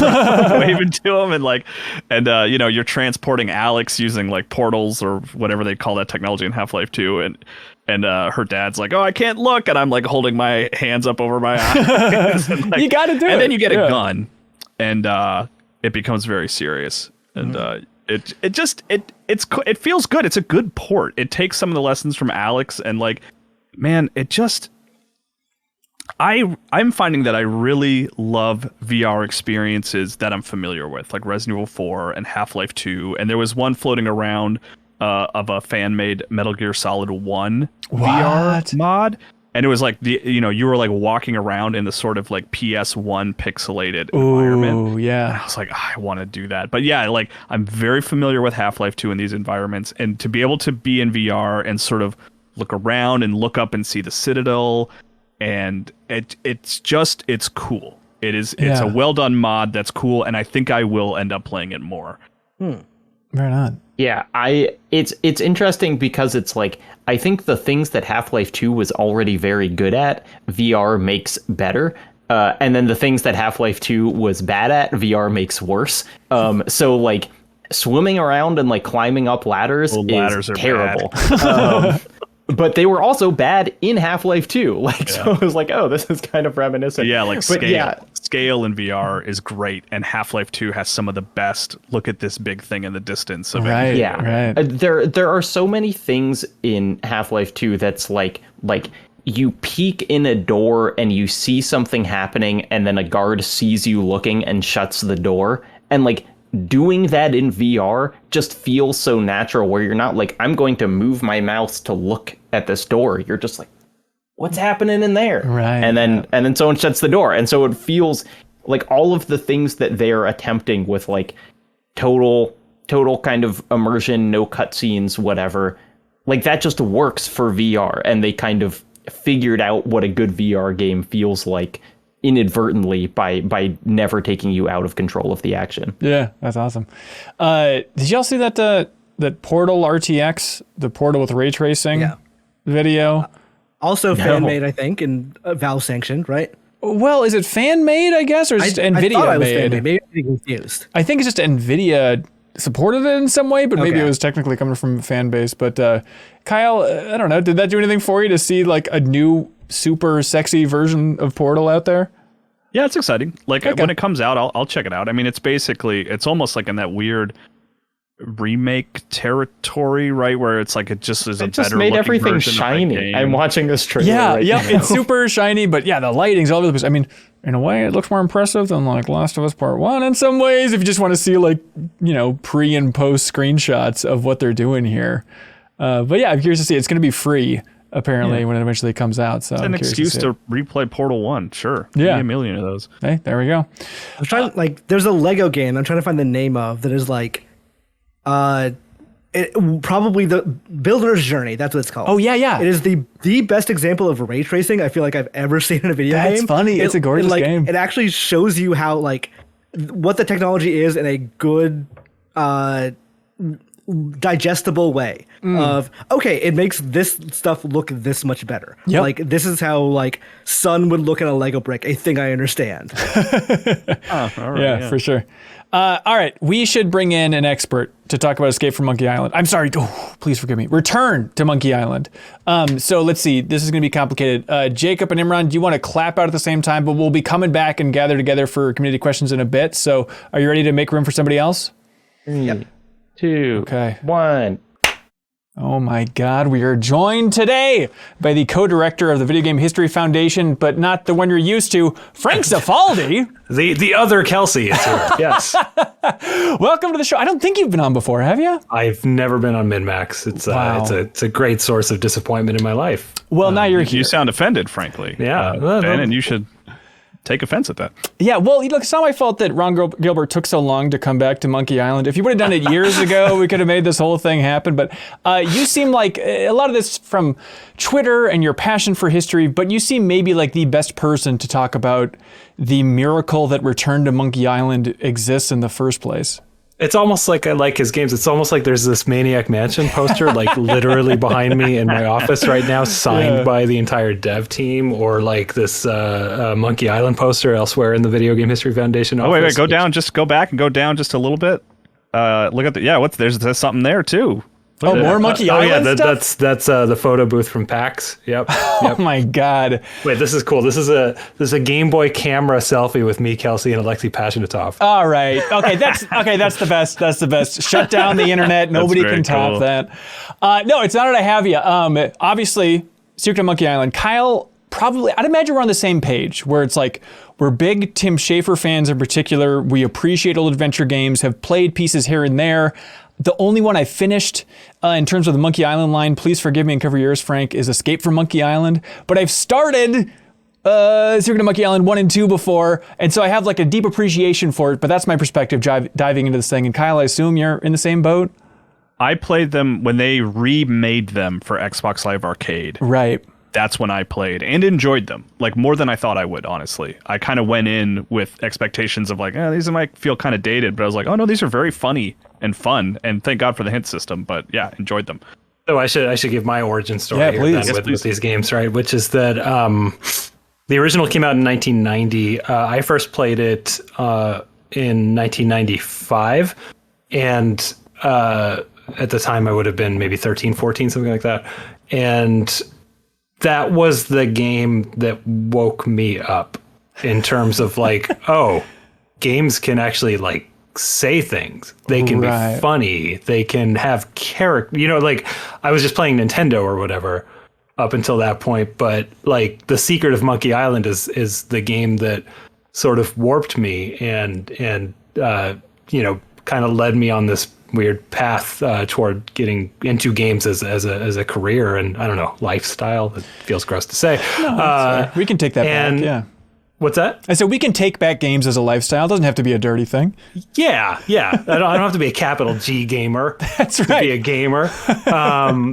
And so I played the first one, and then I played the second one, and then I am of the perspective, and this isn't terribly uncommon, that once the original creative team was no longer involved in the franchise, starting with the third game, it just kind of became its own separate entity.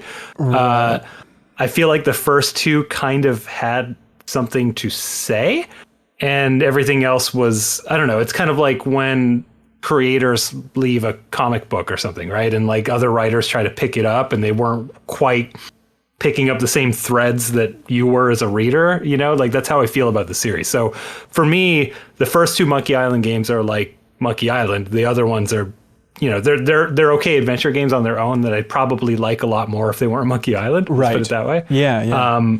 And you mentioned being like a Tim Schafer fan. I am as well, but like I think what I've come to realize over the years is that I'm not an adventure game fan. I'm a Ron Gilbert adventure game fan. I just his games specifically for me really speak to what makes this genre so interesting. And his games are very. I'm still rambling here. I'm just going to do it. I don't care. I'm on your show. It's my hour here. I find his games to be all of them to be semi-autobiographical. I find them all to... What's that? Deathspank? I didn't play Deathspank, actually. Okay. Mr. Historian. I was actually thinking about like Monkey Island, maybe Thimbleweed in particular. Yeah. I find them all to play with the genre and the conventions of what it means to be both a creator and a player. And I find them all really fascinating. And I'm going to stop before I start talking about this new one, because you're going to ask questions, I'm sure. Yeah, I think so. So the big thing here, Return to Monkey Island. This is, for us, it came completely out of the blue. The idea that Ron Gilbert and also Dave Grossman are coming back to the series after, since 1991 is the last time they touched Monkey Island. 92. 92, is that right? Okay.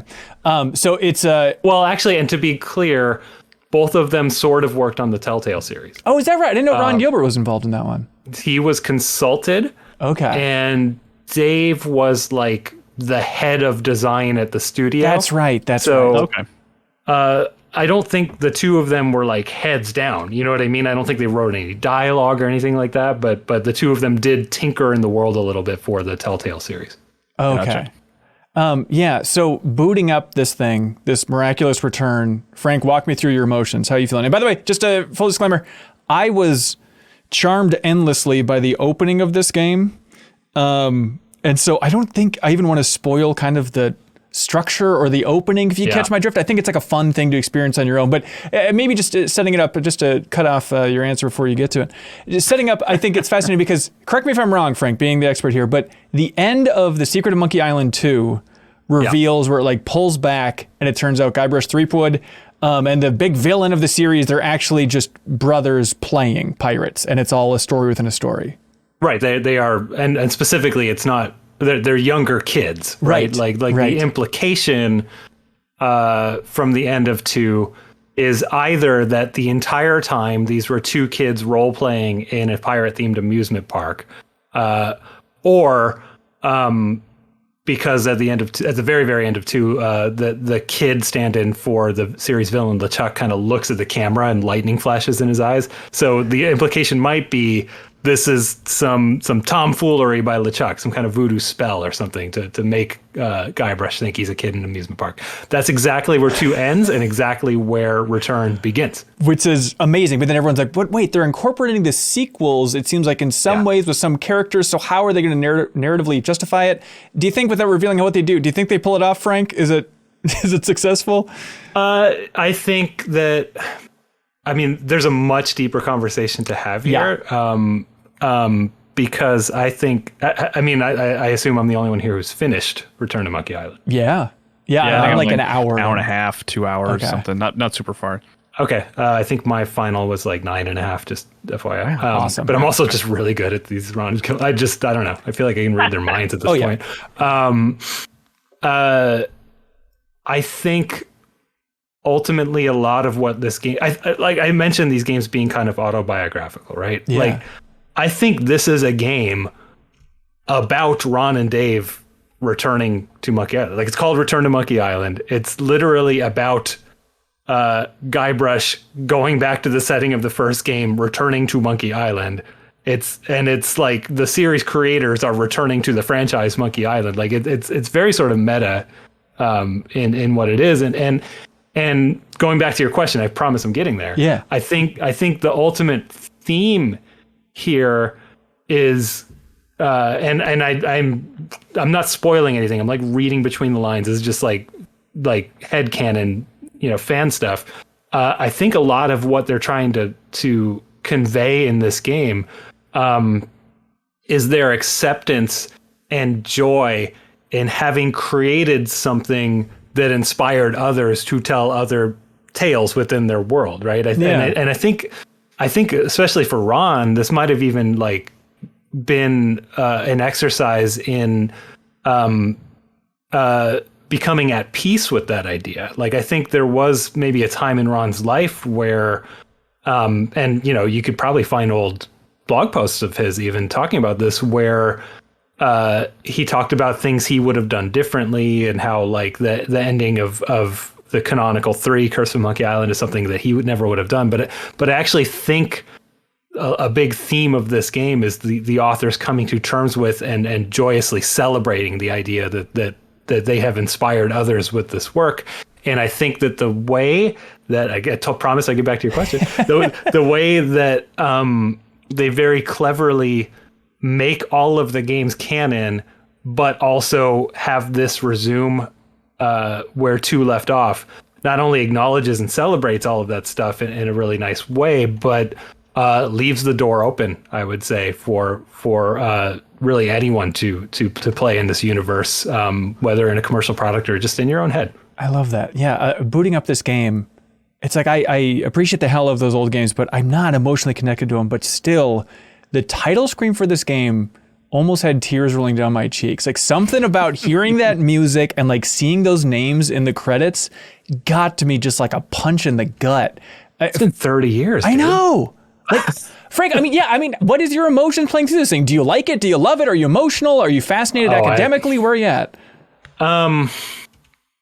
It was kind of to keep with the theme park theme of these games, right? It's kind of an emotional roller coaster, I guess. Yeah. Like, because my feeling for the first like hour or so was just like, God, this is weird. It's like going back to your high school or something. Yeah, totally. Because like the camera angles are kind of the same and stuff, and like, just how brilliant is it that like these guys come back to this franchise that other people were handling over the last 30 years, right? And the premise of the opening of the game is you're literally returning to the setting of the first game, trying to do the actual thing that you did in the first game, which is like charter a ship and go to Monkey Island. Yeah. And like everything's kind of different now. The old ways don't work anymore. You know, like everything just kind of looks different, and like, oh, that shop went out of business. Oh, this new thing opened up. Like it's a game of charge. Yeah. Yeah. Yeah, totally, right? Like there's a new governor.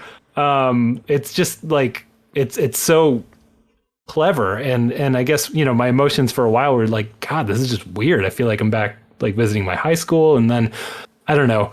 As the game progressed, it's just like I very much lost myself in it, and I'd have these moments of like zooming out a little bit and being like, oh my God, I'm just like, I have not felt this specific feeling since Monkey Island 2, which I played in, I don't know, 98 or something like that.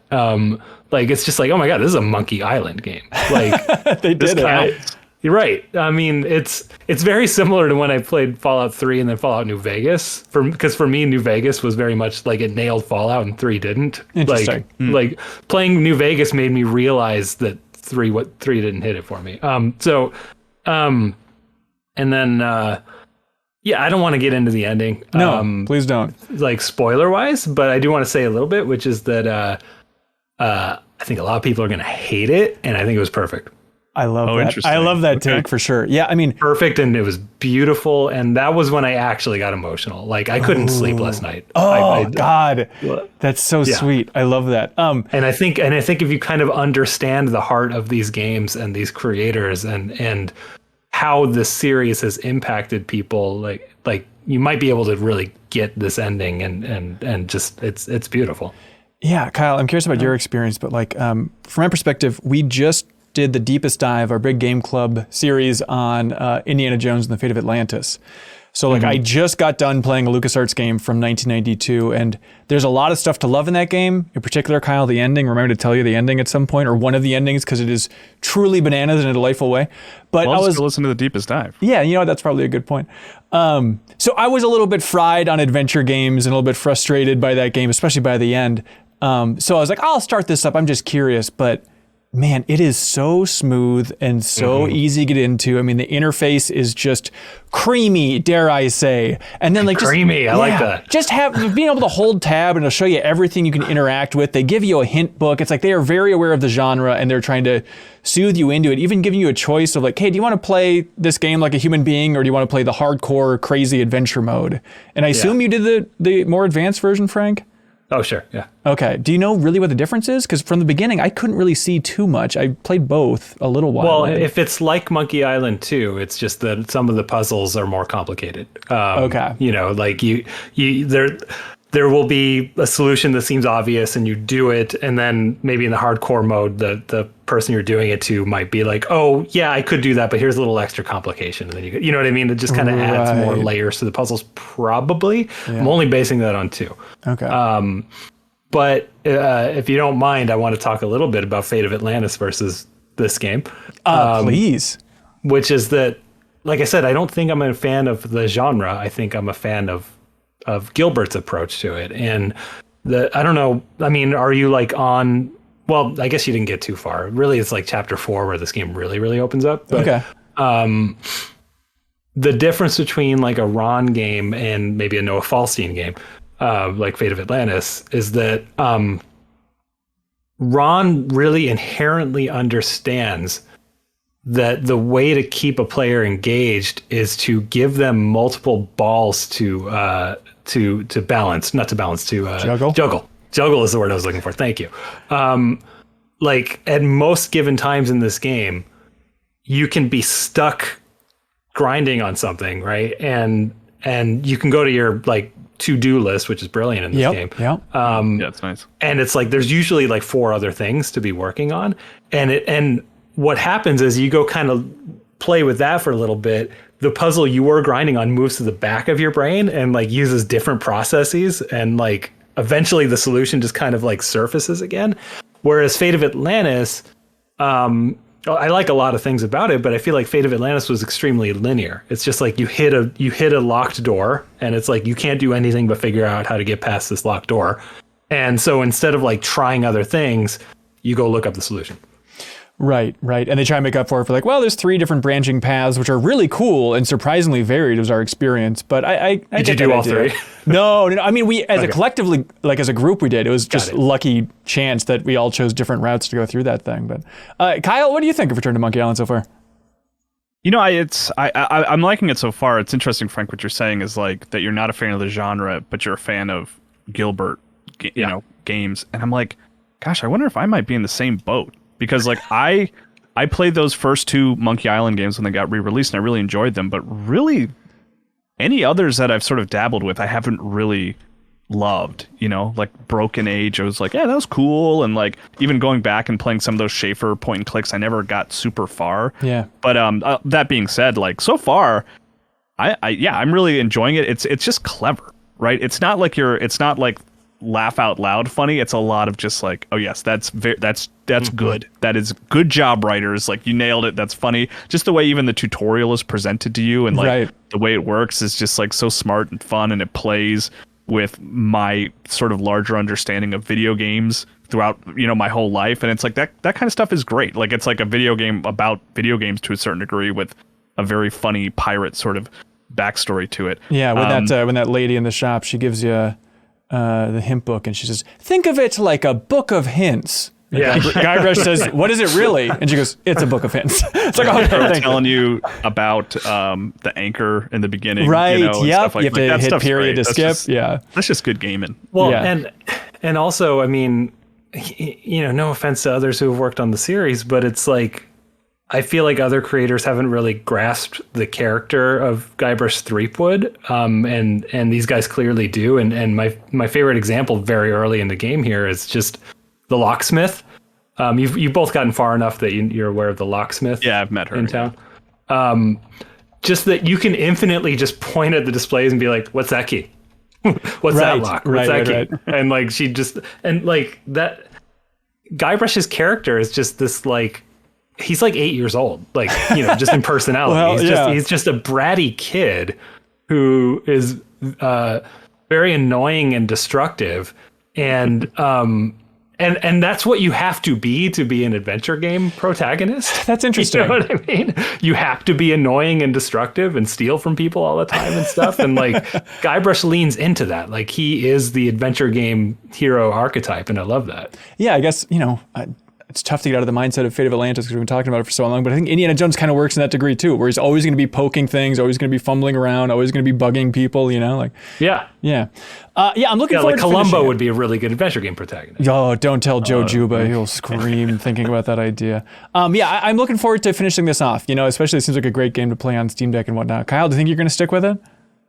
Yeah, I will. My wife and I are playing it together. Like that's one genre we kind of play at together, you know. Same. Like I'm on the sticks and we're talking about it, and so we started it, and I think we'll keep going with it. Yeah, it'll be like one that we play for an hour every night for a couple days. That's cool. Oh man, I could talk about co-oping adventure games all day. It's so good. It's like the way to go. Just such a good genre for that, and like, you know, not that my partner is bad at games, but you can have a partner who's not very good at games and you can still pass the controller and have them drive for a while because it's just pointing and clicking. And it's just, I really like this genre for that. Yeah, absolutely. And we should mention, I love the art. It's a pretty wild, different art style. Rex Crowell is the art director who we had on this podcast years and years ago talking about Knights and Bikes, but they also were the creative director for Tearaway and worked on Little Big Planet at Media Molecule for a long time. So it's got a really awesome kind of, I want to say charming, but you can't do that. Kyle, can you explain this art in words that aren't cliche?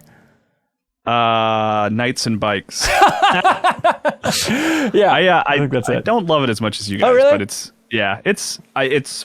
I don't hate it or anything, but it does feel almost too different from the originals to me. Okay, but if you actually lay out every Monkey Island game side by side, like this character, nothing looks the same between any game. Right. Like 1 and 2 a little bit, but they're like no one knows what Guybrush looks like. There's no canonical Guybrush Threepwood. I guess I could also be going off of having my first experience being playing the remakes. Right, where they that's like weird, up-res them, and then so that's my sort of vision of Monkey Island. And I love the thing I love about that original game is being able to switch back and forth between the old visuals and the new visuals. Right. But yeah, I mean, it's not like it's not this element of the game that holds me back in any way. Right. Some of the animation is like fantastic and really funny and silly.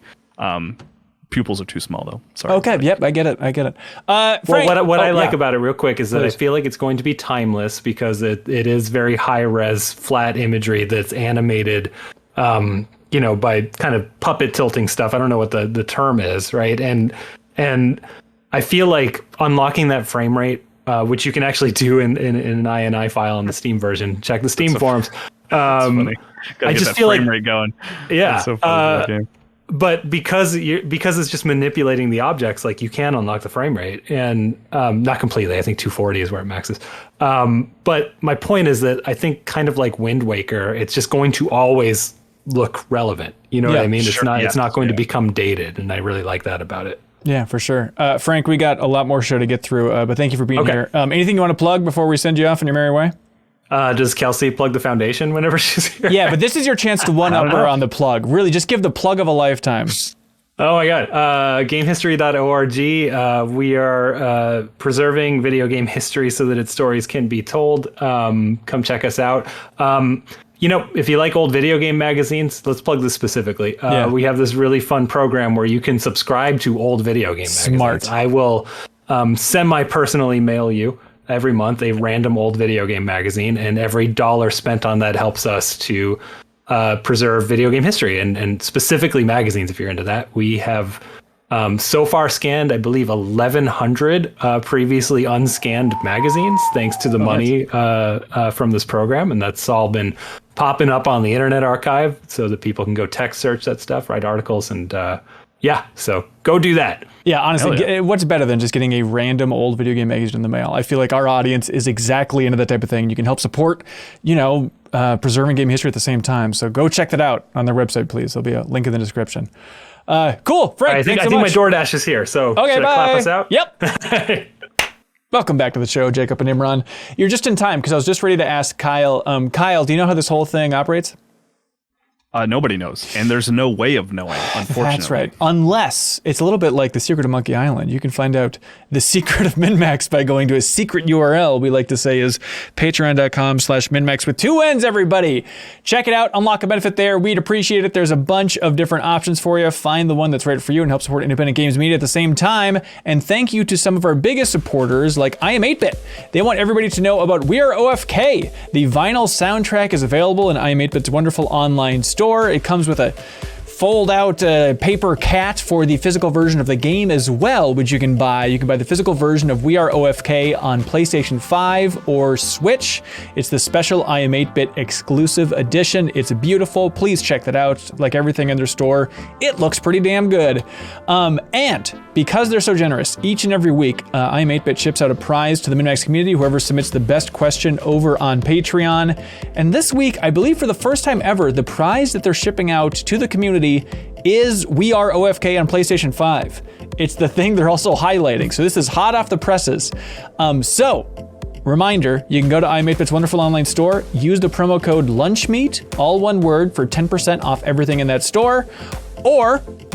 And you can also submit questions for the MinnMax Show podcast and receive a prize from I Am 8-Bit, because we need to remember who has the best question, because they are getting We Are OFK on the PlayStation 5, a brand new damn game.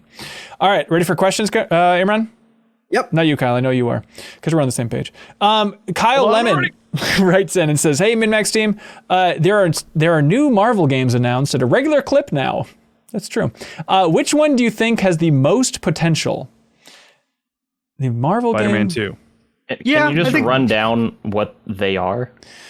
Spider-Man 2, Wolverine from Insomniac, Iron Man from EA. There's a rumored Black Panther from EA. There's Midnight Suns from Take-Two. There's the Amy Hennig game, which is Black Panther and Captain America together. There's Marvel Snap, like the game from Pokemon? the creator of Hearthstone. No, I wish. No, this is a card game. I'm sure there's others. There's the Niantic one. Whose Niantic? name is, Yeah. World of Heroes, I believe. Yeah, something like that.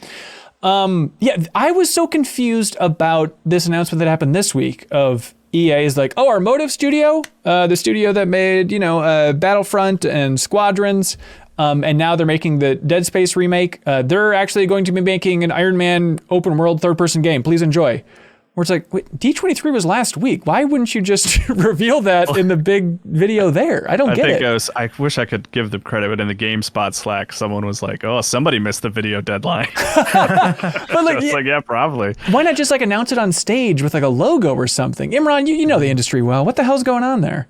I'd assume that either they didn't have enough to show, which maybe not true because there was some D23 announcements that were like nothing in terms of like stuff to show, or they wanted the space themselves so they can make this announcement and make it so it's very clear it's about hiring.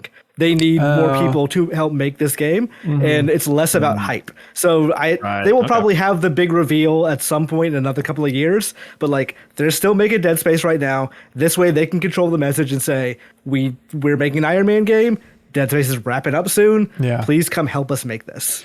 I know it's a licensing nightmare, but Jacob Giller, if you had to put money on it, is there going to be any cross-pollination between IanTClark's suit and the Iron Man suit? Like DLC in one game versus the other, flippy-floppy? Oh, gosh. I mean, they're the so original close. Dead Spaces, they looked like the original Iron Man already. No, I don't think there's any chance. Going back to back with those games? I don't know. They have to do the thing they did with Spider-Man of like putting in like every suit possible. Right. And you think one of them would be I just want them IanTClark's. to like give the Anthem folks a call and be like, "You guys aren't doing anything with that stuff, right?" Like, Yeah, we'll we can just use take that, that. right? That's a good point. Yeah. I mean, we had talked about in that interview with Christopher Sundberg a while ago how Avalanche was making that Iron Man game years ago, and so many people were like, "Oh, just give us an open world Iron Man game." So it's fun to now see EA being like, "Actually, we're doing that. Please direct your excitement over here, please." Yeah. Back to the original question. Oh, yeah. I think Spider-Man 2 will probably is the safest bet. Yep. But I'm really excited for Wolverine because I think they've said that it's a linear game. Am I making that up? I don't think it said anything really besides Wolverine exists. Maybe I just I'd assumed that or whatever. I would My love hope that. is that it's just a linear Wolverine game, which I would be very excited by. Yeah, I'm totally with you. It's also one of the Super Marvel heroes. Like Spider-Man is one, and then Wolverine's another one who's like had some pretty good video games. Yeah. You know, they're not all good, but the most recent one was pretty solid. I enjoyed that one. Yeah. The Wolverine Origins game from like 2008, I think. Yeah, it had Lost references in it. That's how old it was. Was that the one that was rated M? There was Yep. one that was like yeah. a hard M. I think Yeah, that It was was like the last cover game for EGM. I think, right? really? Yeah. Wow. That was the one that game had the lunge command, and I remember you could use that on a helicopter, and Wolverine would fly up like 30 feet. Yeah. And he would pull the pilot out and stick their head. That's in the sweet. Doesn't helicopter even blades. need the Hulk to throw him. I think I'm most curious about that Amy Hennig game, which they still don't have a name for, but Mark Bernardin, who's writing for it, he's the co-host of the Kevin Smith podcast called Fat Man Beyond, and he was talking a little bit more about it, and it really is intriguing where, you know, he said like, okay, we're modeling it to be like a season of television. And we want it to be enjoyed by everybody. The Alone like, in the Dark 2008 approach. Exactly. So, you know, it's too easy to be like, oh, does that mean it's going to be shorter? Does that mean it's going to be probably a 10-hour game, something like that? I mean, that's too easy of a conclusion. But the interesting thing was he's talking about just how approachable they're trying to make it, and specifically like with the controls. And so it's like an action game with kind of like Amy Hennig reconstructing action game controls to make them more approachable. I mean, that's just a concept I really want to see. So I'm sure I'm bracing for impact when hardcore fans find out how that game plays, when they're going to be like, oh, baby game, they streamlined it, it's not even that complex. Have but they ever climbed something in Uncharted? That's already what it is. You just Right. hold up. yeah. I mean, like, simplified controls, not a bad. Like, I would classify Arkham Asylum as simplified controls. Like, that is a game where you're really only doing like 3 things. Like, you are dodging, hitting, and using the occasional gadget. Yeah. But like, it is also one of the more complex combat systems out there in terms of or was at the time. Yeah. If you could do something simple and still make it like incredibly complex. Yep. I think there's potential. Solar Lancer writes in and says, hey, everybody, I just finished a trio of RPGs last couple of months, Legend Dragoon, Live Alive, and Yakuza Like a Dragon. I was thinking of a smaller game next, such as the Titanfall 2 campaign. I heard it was the best first-person shooter story campaign. What do y'all think is the best? If it's not Titanfall 2, what's better? I think it's Titanfall 2. Yeah. It's Half-Life 2 for me. Jacob, settle this once and for all. I think it's Wolfenstein: The New Order. Really? Yeah. The new I order mean, it's- specifically. Interesting. Yeah, I mean, I think it's like, sure, if you are judging entirely on like how fun and different the levels are from each other, then Titanfall 2 is like, is a candy store. But like Wolfenstein 2, I think, or Wolfenstein 1 actually is just like I don't know. It's a more interesting game. That game is ballsy in story the way that Titanfall 2 is ballsy in action. And I like story more than action at the end of the day. Yeah. And Half-Life 2 has a gravity gun. That's true. Interesting. I will say this is not in the combination of best, and it's not actually a first-person shooter, but it is a shooter. Splatoon 3's single player, surprisingly good. Like, Surprisingly? Yeah, I didn't like 1 or 2 single player. Like, interesting. They felt too much like very basic obstacle courses that felt like tutorials that like. And I didn't like this. They didn't have a sense of place because they were all just floating in space. Right. This one still is very similar in those respects, but the level design varies up more. There's more kinds of different types of missions, like survive X thing, make it through without getting hit once, those kind of things. And like the boss fights there's a very on the nose Mario Sunshine reference in one of those boss fights. That's like so surprisingly funny. I love that. I haven't gotten there yet.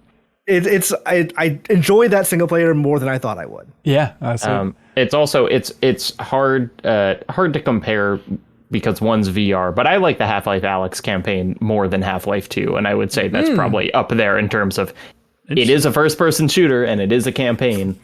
Yeah, but all that said, play Titanfall 2. It's like a nice... It's like so 6 hours long. Yeah, it's a roller coaster. It's so after good. 3 huge RPGs, just eat that delicious Titanfall cotton candy and just inhale it. Which is like $4 anywhere, or I think it's on Game Pass now. Oh, really? Yeah. Because I think of the EA tier. Yeah. Oh, sure. An Attack Corgi writes in and says, hello. With lots of GTA 6 fans dragging Rockstar for an unfinished game looking unfinished, what are some of the roughest pre-release builds you've seen throughout the years? I remember when I saw the Arkham Knight demo the first time, it ran at like 3 frames per second. Oof, yes, that's a great one. And then it only ran like that when it launched on PC, so it was night and day difference. Yeah. So it's accurate. Yeah. I don't remember which game. It was my first E3, so it would have been 2012, and it was like a sniper, maybe like a Sniper Elite, whatever that series of like sniper games. Yeah. I played a build. Warrior. What's that? Oh, there's the terrible sniper games, which were like Sniper Ghost Warrior, right? Maybe, yeah. But I played it at E3, and I didn't write about it because it was just like, I was like falling through the world trying to climb up ladders, like absolutely nothing was working, and like the PR person over my shoulder, I could just see him just like holding his head in his hands metaphorically of just like, this is terrible, this is not gonna... He pulled his arms and his head inside of his t-shirt and just went in like a little turtle. Yeah. The more I think about it, I can't stop thinking about Sniper Ghost Warrior as just the stupidest combination of 3 words. It just sounds like a parody of a game. What if ghosts were warriors and they only attacked you using a sniper? What if there was various day life? I think for me, it was probably Mass Effect 3. Because we went on that cover story trip back at Game Informer, believe it or not. And so it was like the first look at the game, and it was like suspicious because I vaguely remember it was just a situation where we like got to the conference room and sitting down with Casey Hudson and the rest of the team leads, and they're kind of like, all right, cover story time. Ask us questions. What do you want to know? And it's like, don't you have like a demo or like a presentation or anything? It's like, I guess we could ask a lot of questions about Mass Effect 3. And then eventually they got to the point of showing us the game, and it was like one combat scenario, and it was maybe 90 seconds, and then it crashed. I think they tried it a second time and it crashed, and they're like, all right, got any questions about Mass Effect 3? And it's like, yeah, I guess a few more. So that was rough. But then Will that game... this be happening in the final game? Yeah, exactly. But all these things are pretty rough. I mean, Warcraft 3 Reforged, that was another weird one at Game Informer. We're like, that was so early. The version that we played was completely different from what they shipped, believe it or not. And like, we're asking questions about just how they're changing the story and all that stuff, because that was one of the big pitches. We're like, we're aligning it more with World of Warcraft. And they're like, we haven't really written the script yet, and we don't really know how different it's going to be quite yet. Where it's like, what? Like, it's just so crazy to like be doing a preview for the game where they just have barely done the first stages of its development. But this isn't mine. This is my colleague Miriam Strom went to a demo over Discord a couple of months ago. Yeah. And they were going to stream the game over their like Steam developer account, do their thing, log in, launch executable, all that jazz. But Steam went down right when the preview started. no. So they just didn't have any, they couldn't show anything. So they're like, well, here's some pictures we have of it on our PC. We'll send you B-roll later. Oh, that's rough. It's tough out there. Ryan writes in and says, hey, all. I didn't have a question, really. Just wanted to show my appreciation for Imran. I've always appreciated his insight on topics and how well he seems to mesh extremely well with any podcast group he joins. I hope he knows how loved and valued he is by the people who read or listen to him. I hope he lands on his feet quickly so we can get more of them. Thank you so much. I really appreciate, obviously this is not a great, week for me, Yeah. but, it's one of those things of, I'm glad to know, or not glad, I'm happy to know how many friends I have in the game industry by people who have reached out, wanted to know how I'm doing, job opportunities, job offers. Wow. I am not I will be fine. I am going to be completely fine. Don't worry about me. I am more than likely, I've said this before, I'm more than likely just leaving Gamespedia. This has happened to a lot of people. It's happened to me twice in a row. At this Right. point, it sucks how unstable this industry is. It turns people out in a way that I can't do any. I'm tired of. I'm exhausted by it, but I can't not games, right? I love writing about games. I love talking about video games. Whether or not I leave games media, which at this point is 99%, I'm going to. I'm probably going to keep doing stuff like this, appearing on podcast. I'm also in a band. I think I announced this yesterday in the Bombcast. Yeah. I'd like to just talk about it here too. Could you say, just do me a favor, just act like it's your first time announcing it so we feel special and the Bombcast feels less special. I am announcing this for the first time. No one has heard about this. I haven't talked about it on Twitter, so actually this is kind of my first time. I am going to be launching a Patreon next week. It is Nice. It is one of it's mostly it's not going to be this stuff. It won't be videos and stuff like that. It'll be I play games, watch movies, whatever, and write stuff about them. Yeah. I'm going to try and get some of my old podcast people from Fanbyte back together and maybe record some of those so we can at least get them paid. I don't have a date for it yet. It is going to be next week sometime. I have a call with Patreon as soon as this podcast is over to talk about some stuff. It was going to originally be this week, but I'm getting engaged this weekend, so I need to focus Is on that an announcement as well? Yeah, should we need to delay this podcast? She knows where we're going. She doesn't know the details of it, but we're Very confident that she does not listen to MinnMax. I know what podcast she listens to. Damn she it. doesn't have time to listen to Damn it. She doesn't have time to listen to any podcasts. So MinnMax, she likes listening to it. She's Sure. a fan of MinnMax. She has a Well, MinnMax sure. sticker on her water bottle. She doesn't listen to anything. But That's I can't focus on that stuff right now because I have this other thing to worry about this weekend. Right. After that, next week I'm going to launch maybe kind of a ramshackle Patreon, but I am also confident that people subscribe to MinnMax, they subscribe to Jeff Gertzman, they subscribe to Nextlander. Mm-hmm. There's a significant drain on people's resources to be able to subscribe to everything. So I'm trying to do things in a way that I want a little buffer just in case things take a little while to sort out or whatever, but I don't want people to give me way more money than they can afford to give me, or pull away from stuff like this or other things they like because they're worried or not worried about me. They feel bad for me. I will be fine, but I want to keep writing about games, and everyone has always told me, Kyle, I think you gave me this advice once, don't ever write about games for free. Write about it for its work, write about it, love it, but also get paid for it. So that's what I want to do. That's what it's gonna I will launch somebody suggested the name Pros and Cons as pros, PROSE. Oh, that's pretty good. As my name. I kind of like that, so I might be going with that for my name. Yeah. So that Going ampersand or yeah. Pay attention to my Twitter. I will have a launch date and all that stuff next week. Yeah. But Right on. I absolutely appreciate everyone's support and well wishes and all that. If you have $1 to kick me on a Patreon, that'll probably be a tier I have. Yeah, I would at this point yell at you for promoting a Patreon that isn't launched yet on a podcast because I think that's It's not the most ideal scenario, but I guess, Yeah. the big weekend the problem coming is, up. like, I you get it. kinda I have get to, it. yeah, you have to hit it while it's hot, and I'm on podcast Yes. this week. Right. And also, like, again, busy this weekend. I had Yeah. the venue where I was supposed to. So we had one of our like favorite dates at a restaurant and a rooftop of that restaurant. And, like, Don't there was a outline your picture of us- entire engagement plan. What are you doing, you maniac? Well, okay, so here's the thing: we had we had a picture of that place sitting in our entrance of our apartment. Yeah. And we. I gave them money and everything in deposit to us to do the proposal there.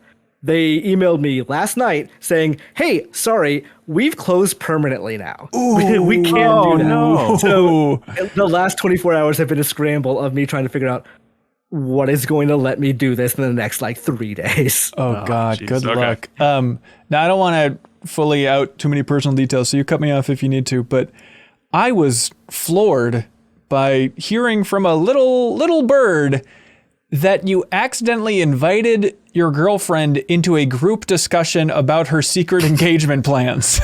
So we have a Discord with mutual friends in it. Right. And I was not an admin in this Discord. It turns out if you're not an admin and you create a channel, everyone just gets invited to that channel. Like you can't just pick and choose. So an no. admin has to be the one to remove them. So I did the thing because like the name of the place was going to be was Canary. So it was like Operation Canary was the name of that site, or the name of that room. And she was like, I immediately know what this is about. So You idiot. to be fair, I have like I asked her before all of this. Like the official proposal Right. is this weekend, but I'm not going to ask a question I don't know Embargoed. the answer to. Okay. All right. Just like your strategy in game interviews. Yeah. So she knows that we're getting engaged. Yeah. We have talked about this. We're planning it. We are already at the point of planning a wedding for next October. That's very sweet. So this is not a huge shock, but it was like an embarrassing thing of like, oh man, really, Discord, you're gonna do me like this? You're going to just So can't good. even like, because you can choose. Oh, I want this member, and this member. Right. They just won't listen to you. It'll Yeah. just be like, oh yeah, you want everyone. Cool. Yeah.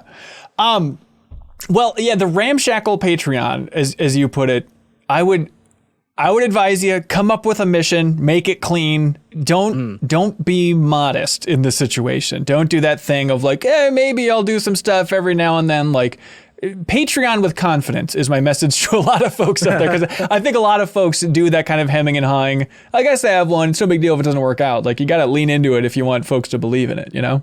Yeah, that is my plan. Is I can't not talk about video games. I have Right. to. Like if it's not here, it'll be on Twitter, and I'd rather not do it on Twitter because that's a bad place for talking about anything. Correct. So I might as well do it on Patreon, where I can do all the stuff I've been too busy to do for the last year. What is your conclusion after the Fanbyte saga about the future of games press and games coverage?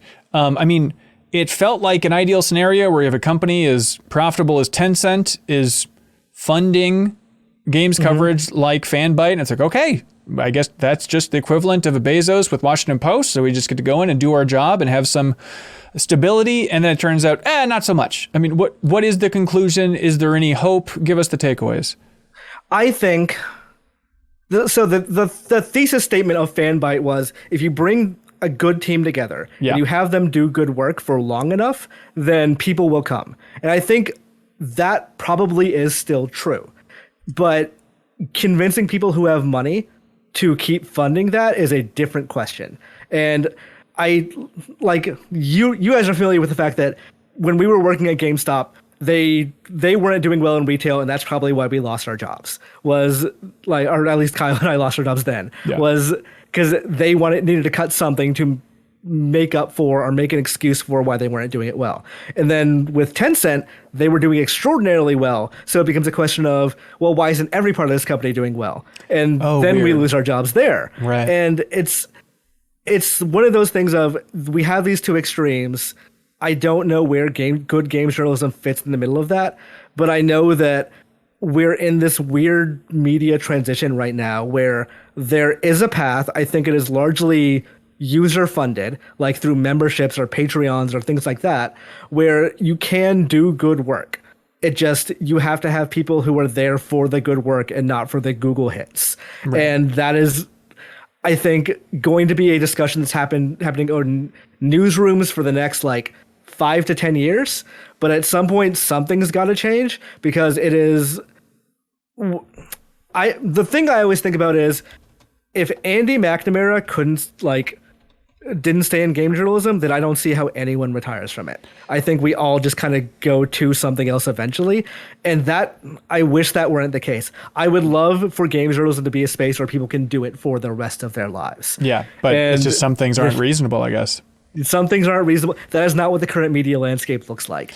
And if I leave the media, I want to still be like on the outside trying to help shape it, so people who are younger than me, people who are still coming up, people who I've seen at Fanbyte who are just incredible writers can still like do the thing they love. Because I love writing about video games. I have been offered positions with developers and PR, and the thing I always think about is, yeah, but working on one game every day, that sounds so boring. I want to write about a different game every day, and I want, even if I don't do that, I want people to be able to do that still. I want the next generation to be able to do that.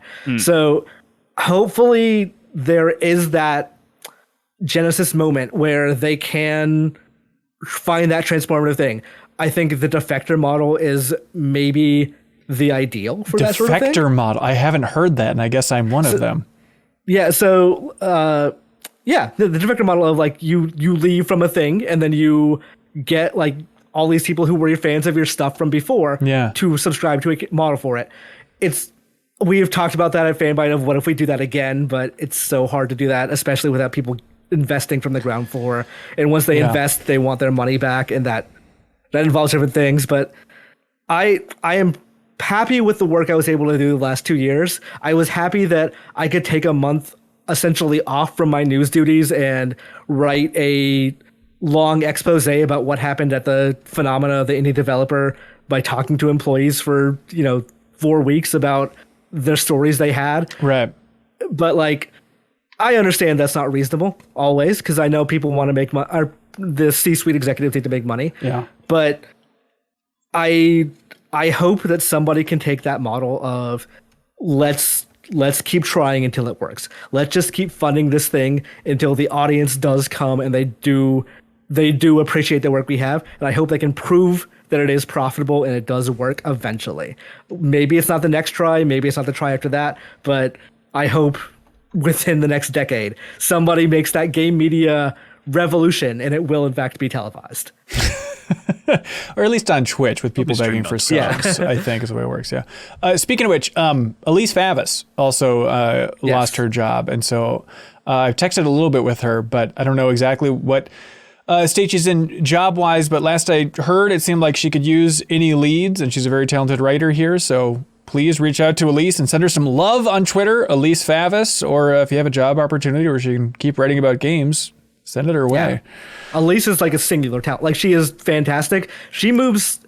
Her role had changed so many times at Fanbyte based on like the different things she had to do, based on the pivots we had to make. Yeah. She did all of them. Like, she would just go, okay, I know what my thing is now, and she would just do it. And she did that at Game Informer too. She was like, in my head, she was basically a cat because she fit into any container you put her in. Like, she is fantastic. Anyone who headhunted for something else and something better they're making a deal at twice the price she got paid before. Yeah. Or maybe we'll all just end up at Gearbox someday. You never know. Right? Like old Andrew Reiner. We can actually write a good Borderlands. There we go. Hey, we'll see. Scott Gerald writes in and says, after a long time of being a naysayer, I finally started reading One Piece at the end of August. I'm ashamed to admit I'm kind of a snob and didn't believe something so wildly popular could possibly live up to the hype. But I'm glad to admit not only was I wrong, but I'm completely in love with it and 700 chapters in. Jeez. Yeah, Kyle, you freaking baby. You're only watching the show One Piece. You got to read the manga, baby. I finished the 325th episode recently. Or as we call it, a good start. Did you see that? In One Piece, it kind of feels that way. Jesus Christ. The giant volume that they're printing that's literally one book with everything. It's unreadable. It's an artist. It's not something you can buy. It's like an art project. Yeah. But like it is the entirety of One Piece. I thought that you could buy it and it was just like a couple $1,000s. I think they only made 12, so it's like 12 art pieces that like you can buy. Yeah, I think maybe they're presenting it as like an art project is sort of the weird idea. But yeah, I mean, It's like several feet long, basically. It is. One Piece is very good. I just want to say, like, there's like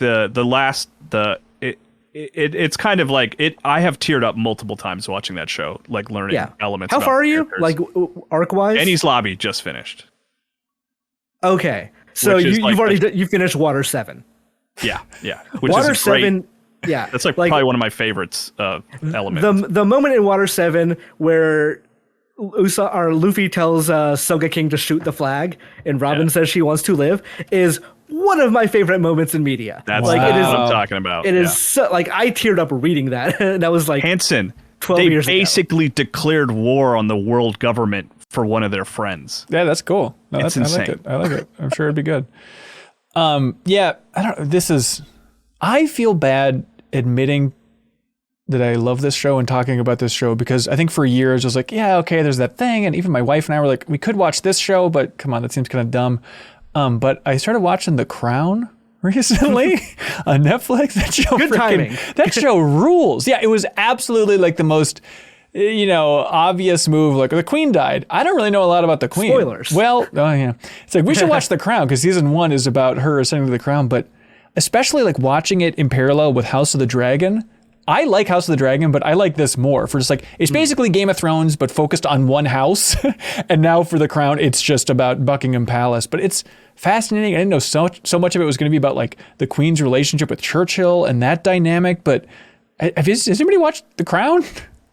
I've not seen the show. Okay. I've heard good Busy things. watching One Piece. It is genuinely great. And I scoffed at it for too long. And now, naturally, after the Queen died, it's just been at the top of all the charts. But I'm glad at least it's, there's a second wave of support. And so I'm glad that the support is going towards quality entertainment, because it's really something else. Is anybody, I don't know, Imran, you got something that you held your nose up for too long about? I didn't watch Umbrella Academy for a long time, and I'm watching it now. Oh, interesting. And I really like it. Actually, it's actually it's a compelling show. I don't know that I'd say it's like good, Sure. because like literally every season is the same. But like it's interesting, and I keep watching it. Like it does that good thing of at the end of every episode they like, you got me. I gotta watch the next one. You got me interested in whatever that thing that just happened. Just is. a little hook. Yeah, I gotcha. Stephen Woodson writes in and says, no question here. I'm just happy to hear from Imran. Wishing him all the best. Thank you. God's Garage. Appreciate all y'all. Yeah. God's Garage says, I'm so sorry to hear about the layoffs. It really, really sucks to be saying this again to you, Imran. I love your work and look forward to supporting you whenever you do next, games or otherwise. Thank you. And then Mike Lynch sends condolences by saying, we only have hair on our heads to keep our brain warm in case of hypothermia and protected from the sun, right? No. That's not the reason? I don't know the reason, but I don't think that's it. It has to be. That would imply that we didn't have hair before, and hair came to stop a thing, right? I'm fascinated by I guess the evolution. I guess fish don't have hair, so that is technically, if you go far back enough. I'd play Splatoon 3 single player. It is weird how, Neanderthals, I guess we weren't Neanderthals, but, ancient man, we've just been getting less and less hair, but it's weird like where the line stops. And the fact that it's you think it'd be like a slow gradient for the hair, but the fact that like for hair on your head, it's like a clear line of like, this is where evolutionarily speaking, we've determined you need to keep this up here. Yeah. A line that moves back for some reason. It's confusing. And then what? Armpits, you have hair Or babies to grab. For babies to grab, like little vines, and then pubic hair is for like pheromones to trap. Is that the idea? Like For babies to grab. Kyle, please. That's how they get out. Also, I think to stop bugs is one of the reasons. Wait. That's why I have a beard. Pubic hair. I mean, we all got beards. Stop bugs. And like, I guess. It's weird. So beards are so weirdly genetic dependent. So I grew a beard when I was 11. Shut up. Serious. I will show you a 6th grade yearbook picture at some point. You can see me with a beard like around this size when I was 11 years old, and like Wild. No one really understood, but it was just like, oh, that's what happens in our family. Like you grow beards very early. but like I don't evolutionarily understand what benefit that had for me. Like at what point like my family line was like, yeah, this will be good for survivability. Right. So you're a cool 6th grader, I think. I was a very cool I mean, yeah, you certainly whose had parents your, did not let me shave. you 'cause I had a thought it would be lot weird. of breeding options, if we say that delicately, having a beard in 6th grade. Okay, but what about eyebrows? What's going on there? Is that so? That keeps dust out of your eyes. How? Same with Have that you one. ever seen someone without eyebrows? You don't want to reproduce with them at all. Super Saiyan 3 Goku's hot as hell. I don't know what you're talking about. So is it just like for sweat to stop before it goes in your eyes? No, expressiveness is of biological importance. Being able to express emotions is meaningful. Yeah, I guess it'd be tough to do reaction videos if you shaved off your eyebrows. That's a fair point. That's really where the past million plus years have been leading. Creating YouTube thumbnails idea. would be so difficult. I like it as a challenge. Ryan McGinnis says, howdy been on the weekends? I recently saw a post on Reddit about the days of the week. The post simply asks, what's the first day of the week? It's Monday. It's like calendars say Sunday, but we all know that's a lie. Yeah, I think it was on like Firescape or the Bombcast recently, but Dan Reichert's, well, obviously it's Sunday. And I was like, what? It seems very clearly a Monday thing. Emotionally, it's Monday. Yeah, forget calendars. I agree with Dan. It's Sunday. It is like Sunday is the day like, okay, I gotta get myself back together. That's and, Monday. Like, That's the whole mostly vibe of prepare Monday. for Monday. My point is, Garfield doesn't hate Sundays, do we?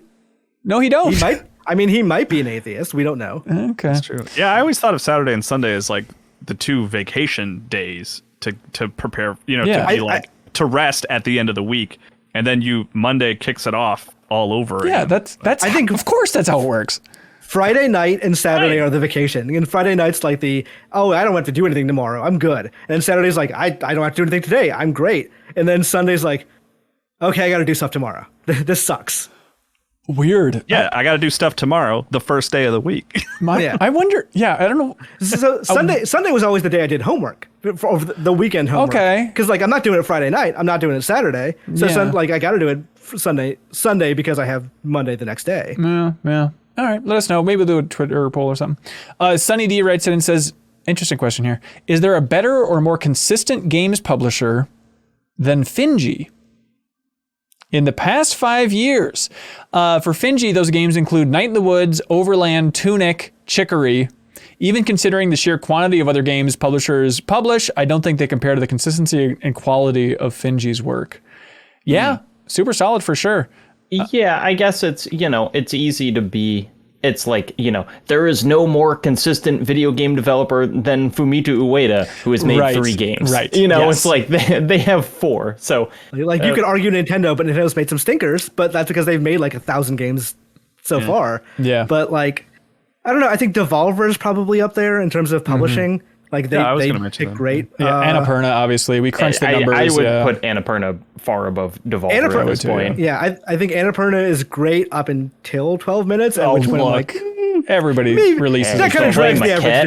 average down. Yeah. And then, Sunny D says, Finji would be a great interview at some point. Yeah, I've talked to Adam Saltzman before over there at Finji, because I'm obsessed with Cannibalt, and specifically when he developed the Hunger Games mobile game that was like a game that was like Cannibal, but you're running. It's like the only Hunger Games video game ever released, and had a soundtrack by Danny Baranowski, and it was just like this weird anomaly. Like how is there not a Hunger Games battle royale? I don't understand how the only game we got was this Cannibal offshoot from Adam Saltzman. Yeah. Which wasn't bad. No, it was cool. Like, it was a good little mobile game. Man, I forgot. I love Cannibal too.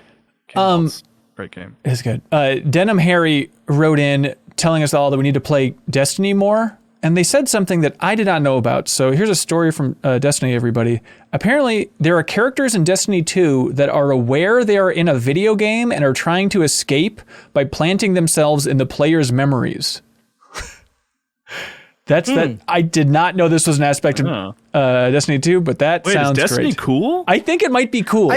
I heard Destiny is actually very cool. Like I bet if I got into it, Reveal your sources. the problem Destiny's is just like EVE Online. You hear other people talk about it, and that's the way to played by experience it. millions of people. like at this point, how do you get into Destiny? Like Boot it up. they've locked away so much old content. Like if you get in, you're going to be like kind of at least decently lost. Do you just go like, oh well, I'm lost. Oh well, I'll read a wiki or something. That's weird. Oh, and then they say, I guess technically in Destiny 2 lore, these characters aren't quite aware they're in a game, but they are aware that players exist. Please, everybody write in more about this. I'm now quite intrigued. Uncharted Wolf says, hi, Imran Khan and MinnMax, I guess. Considering we're in the final stretch of the year, what's a game that's been revealed this year that you wish more people talked about or you completely forgot was revealed? For example, I thought the Kingdom Hearts 4 trailer was a collective fever dream we all had at once, but it is in fact real. Yeah, you can look up that trailer again. That was Not weird. released, just revealed. Just revealed this year. I haven't forgot about it, but I want more people to talk about Slitterhead. Oh, yeah, that's a good one. Right. From Gravity Rush director. I mean, Silent Hill guy, right? Yeah. Mr. Silent Hill 1 guy, yeah. One that I watched the reaction video, or I reacted to the reveal video with you, Jacob Geller, but it still feels like a fever dream. Remember when they announced that they're remaking Splinter Cell? Remember when that was like a whole Ubisoft announcement? Yes. Easy to forget that one. Dragon's Dogma 2, I think was another one. That was kind of weird timing there, but And they showed a t-shirt. they did show the t-shirt, so it's as legit as it gets. Imran, can you think of anything? I'm trying to think. I don't. See, There are a lot of games that were announced this year that I'm trying to like remember because like it all kind of blends together. It's for like when things get announced, yada yada yada. Yeah. You just remember too much, Imran. That's your problem. I think I do remember too. There is an encyclopedic knowledge in my head of like all video games that like slowly just get replaced with other stuff as time goes on. Yep. I'm not disappointed this hasn't been talked about more because they literally just announced it, but like there was a new Garou Mark of the Wolves announced at EVO. Oh yeah. And I'm like, I love Garou. I can't wait for them to do more with that. I'm not upset this hasn't been announced. Not been talked about more. I think it's fascinating how little interest there seems to be in Forspoken. Because that game is surprising to me. Yeah. That game is a big budget Square Enix title that just like people talk about it when they do a delay or do a new trailer or whatever, but the conversation dies down within like a day. Yeah. I really wonder, that game was supposed to be out, I think, next month originally. Yeah. When it does come out, how's it going to do? Is it going to like, there's no expectations to really for it to exceed. So logically people should like it quite a bit, but we'll see how it does when it comes out. When the last preview event I had for it, I came away being like, okay, parts of that look interesting. Yep. But man, some of the writing aspects of it seem like they're aiming for an audience that I don't think is going to be interested in this game. No, I think feel like people are going to tear it apart. No one ever shuts up about that. Like, Really? at least that aspect of it. It's like Forspoken has got a huge amount of talk. It's just that it seems cringe. And I agree that the game looks cool, but it's like, I don't know, we're talking about it. Yeah, we're talking because they're talking. I don't know that any of that is going to translate to like marketing attention is my main concern. Yeah, I don't know. Another one. I guess we didn't talk about it on the podcast because it was part of the Ubisoft Forward, which was a bit of a drag of a presentation. But in there, they announced that they're making Valiant Hearts 2 with Netflix. Oh, right. Yeah. Like that World War I game, which is really interesting. I really like that game. Mick Manga writes in and says, hope everyone's having a good day. I've got a simple question, but it's one I can't stop thinking about. With Splatoon 3 having massive sales in its first week, do you think it'll be the best-selling game of 2022?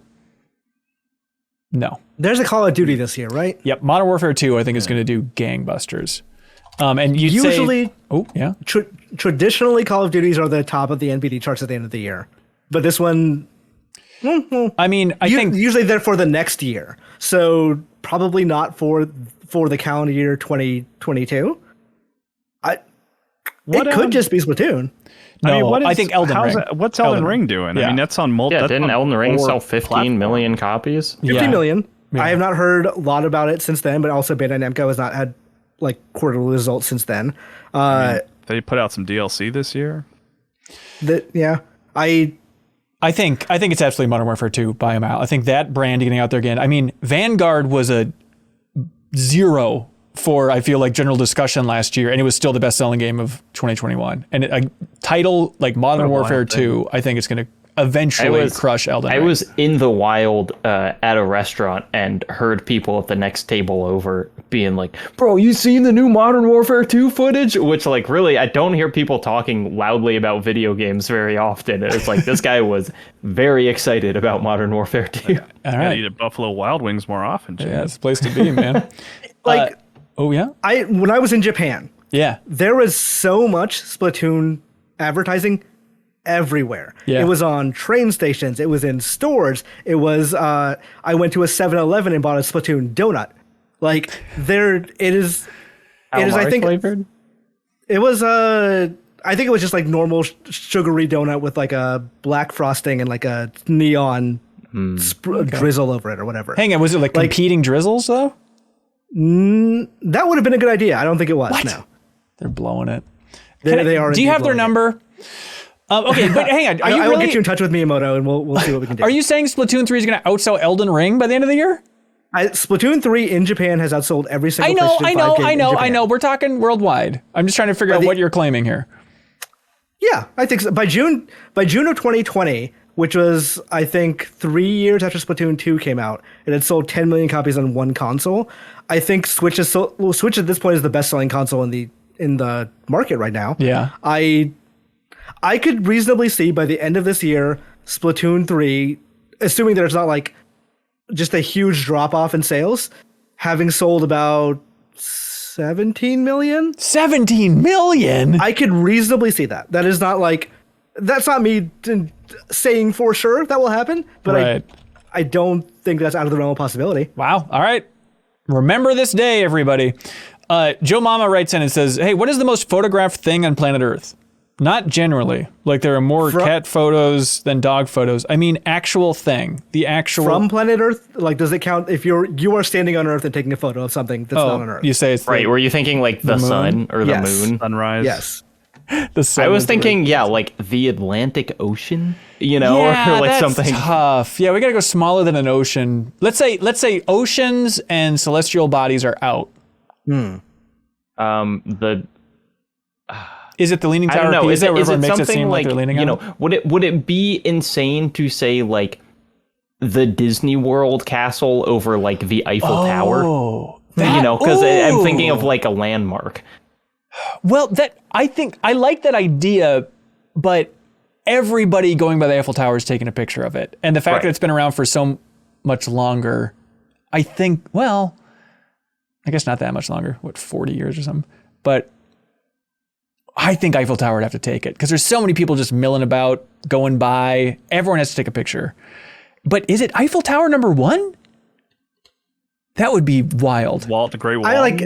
I think the ratio of people, like the percentage of people who have taken a picture, who have seen the Eiffel Tower and taken a picture of it, is probably close to like 100%. Yeah, pure But I market wonder if, like, saturation. in raw numbers, there's that many, like, in comparison to something else, which I can't think of could right it be now. like the most popular tourist destination in India or in China, where there are just like the sheer number of people going to it might be higher?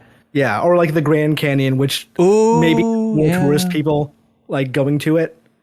Yeah, but even Disneyland versus Grand Canyon. I mean, Disneyland has to have more people per day. And so everyone's taking a picture of that castle. Yeah, Taj Mahal? I don't know. Yeah, I'm trying to think of like the big touristy spots in India or China. Great Wall of China? I mean, I don't know. Like you got a lot of area to photograph. I think more people have seen it. More people have photographed it is a different question. I don't have a sense of where the Great Wall of China is. China? No, I don't have a sense of like, is it next to like big cities? I always just see it out in the middle of the woods. So I don't know like if people are really hanging out next to it that much. I don't think it's next to any large cities, but I can't like, obviously it's a large enough wall that I can't like, I don't have the geography in my head. Of what I need it to is. watch that Matt Damon movie again just to try and remember. I don't know. This is Eiffel Tower. It feels about right. Oh, I mean, it wouldn't be like Colosseum or something. But I guess I keep wanting to go back further, but I guess there weren't like cameras for that stretch of time, so it doesn't matter. And they started. I mean, cameras. At least the first movies were like in France, so that's right. That's right. Have more tourists been to Eiffel Tower than whatever X thing or is like question. the Empire State Building, but that one's kind of harder to like. It's just kind of in the middle of a bunch of buildings versus the Eiffel Tower being like it's here. Well, Statue of Liberty. Yep. But it's like, it's either far away or you have to go out to that island, and not a lot of people, actually go to the island. Right. But if we're including like cameras, then like hang on. film cameras. I still just think, I think you're right in that, like, probably every single person who goes to the Eiffel Tower takes a picture of the Eiffel Tower. Yeah. You know what? If we include selfies, I think it's Brian Shea. I think it seems pretty easy. So, yeah. I think we're Brian done Shea here. is probably the most photographed object. What do y'all like for a question of the week? That one. I mean, I that do. photo one's pretty good. That got some good discussion. It I is like a that. real thinker. All right, Joe Mama, you got it. You just won I Am 8-Bit's big prize of We Are OFK on PlayStation 5. So reach out and get your contact info. Thank you. Now it's time for something that is called Get a Load of This. Imran, sorry, I forgot to remind you. Do you have one? Come back to me. Okay, I will Kyle, kick it find one in off. the next few minutes. Wow us, dude. Oh boy, what do I have recently? Sorry, I don't have my list Just pulled start up. with me. I have a big one. All There right, we go. Jacob Geller, take it away. Get a load of this. I'm doing a 24-hour charity stream this week, starting Friday at 4 p.m. Eastern time and going for 24 hours. I'm going to be streaming on my Twitch channel, which is twitch.tv/Jacob Geller, raising money for Point of Pride, which is a charity that provides trans health and wellness care to people who need it. It's going to be a lot of fun. There are going to be a ton of guests, including several people from MinnMax. There is going to be an unofficial Cream of the Steam. Sarah Podzorski is finding weird sword-based games for me to do because the whole stream is based around swords. So yeah, come through, hear me and other favorite internet people talk and raise money for trans healthcare. Nice. There's a link below for all this. One more time. What time is it? It starts at 4 p.m. Eastern and will go literally 24 hours. So Friday night through Saturday night. Awesome. How are you feeling about it? Is it exciting for you? Are you dreading just the marathon aspect, or? There is so much preparation. It is essentially the scale of like making one of my videos, which takes like a month to make. But we're almost there, and so I just kind of want to get it started and start, chugging Monster Energies and doing all that. Oh yeah, that's stuff. sweet. Hey, get a load of this. Believe it or not, it was on the Blank Check podcast. It was like a Patreon exclusive one where they talked about this fact, but I looked into it and I had not heard this before. But a fun saga with the soundtrack to the classic Coen Brothers film, Oh Brother, Where Art Thou? Did you listen to this too, Jacob Geller? I have been telling this fact to like everyone in my life. Really? Okay, good. Yeah. I'm glad it popped so hard for both of us. But the soundtrack to Oh Brother, Where Art Thou? It was album of the year, sold millions and millions and millions and millions of copies. It's just a real strange anomaly. But the cool thing is there was a prisoner in the Mississippi State Penitentiary in 1959 named James Carter. And at some point, him and his fellow prisoners, they were singing this old bluesy, melancholy song called Poe Lazarus. And somebody just happened to be recording them doing this. Like somebody came into the prison recorded them. This guy, James Carter, barely even remembers if this happened. But the version of that song was used on the soundtrack for Oh Brother, Where Art Thou then. And he didn't even realize that that movie existed, that soundtrack existed, anything. And so at some point then, in like the early 2000s, somebody just knocked on his door and said, we owe you a lot of royalties. Here's a check for $20,000. And eventually over time, it's going to grow to hundreds of thousands of dollars because you sang in a prison in 1959. It is just like the best case scenario of just this guy sang once and now here's a check because you're secretly genius. And so in this New York Times article, which is linked below, the person who came and told him about it mentioned that the album was outselling the latest CDs of Michael Jackson and Mariah Carey. I told him, you beat both of them. He got a real kick out of that. And then he left the room to roll a cigarette. And when he came back, he said, you tell Michael that I'll slow down so that he can catch up with me. That's great.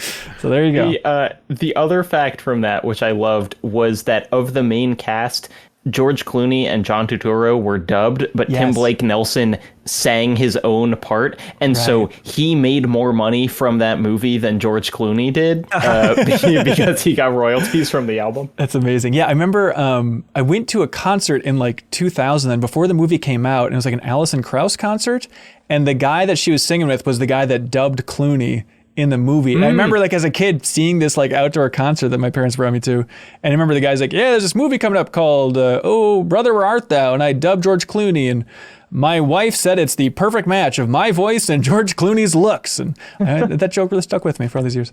All right, Kyle, no excuses now, you gotta have something good. I don't even know how I came across this, but this person, Old Lins, shared this snippet from Wikipedia about the person who invented the saxophone. And their joke saxophone was champ? just reading. What's that? The saxophone champ? Yeah, that's right. Okay. They said just reading about this guy who would go on to invent the saxophone. Sax faced many brushes with death. His name was Sax. He faced many brushes with death. As a child, he once fell from a high height of 3 floors, hit his head on a stone, and was believed dead. At the age of 3, he drank a bowl full of acidic water, mistaking it for milk, and later swallowed a pin. He received serious burns from a gunpowder explosion, and once fell into a hot cast iron frying pan, burning his side. Several times he avoided accidental poisoning and asphyxiation from sleeping in a room where varnished furniture was drying. Another time, young Sax was struck in the head by a cobblestone and fell into a river, almost dying. His mother once said that he's a child condemned to misfortune, he won't live. His neighbors called him Little Sax the Ghost. So that's who invented the saxophone, was this person who just managed to avoid death somehow. The world was trying to keep the saxophone from being invented. Yeah, God tried to stop it from happening. Right, yeah. I guess that third floor was a little too alto. Imran, do you got something? Yeah, so when I was in Tokyo, I met a wrestler named Kenny Omega. Yeah. And I tweeted about this, but the thing I didn't tweet about is that we talked for a little bit about Yakuza, and we talked about like the game, like the games itself and what he liked. The dude is like maybe a bigger Yakuza fan than I am. He has played everything. He has played awesome. multiple times. I've also like separately, this is not when I met him, but like later on, I heard he was just like at the Street Fighter booth, just beating people at Street Fighter. Like legitimately good people Beating them up in real life. Like he could. He had a lot of that recently. Legitimately, he probably could just like lift them over his head after a match and be like, what are you going to do about it? Nothing. That's fun. Like, but I posted like a picture of meeting him on Twitter. He is an incredibly cool and nice guy. Oh, that's sweet. Hey, from the community Discord for MinnMax here, Leafeon posted this tweet from Patters, which is a clip from the Kit and Krista podcast, which caused a lot of online fury. The clip is posted there, and the tweet just says, the Pokemon company thinks that Nuzlocke runs are on the same level as ROM hacks, according to former Nintendo employees. So the Nuzlocke run, play this game in a certain way, and it's basically the permadeath run of Pokemon. Kit and Krista told the story of they wanted to do a Nuzlocke run in the video, and the Pokemon company said, no, that's the equivalent of like a ROM hack. We're not going to let you do that. And then, Imran, did you follow this saga? The internet lit itself on fire debating this? Yeah, I know Joe Merrick said like, yeah, I've also heard from Pokemon company people who say no, but like, I don't disbelieve Kit and Krista if they say they tried to get it done and they like...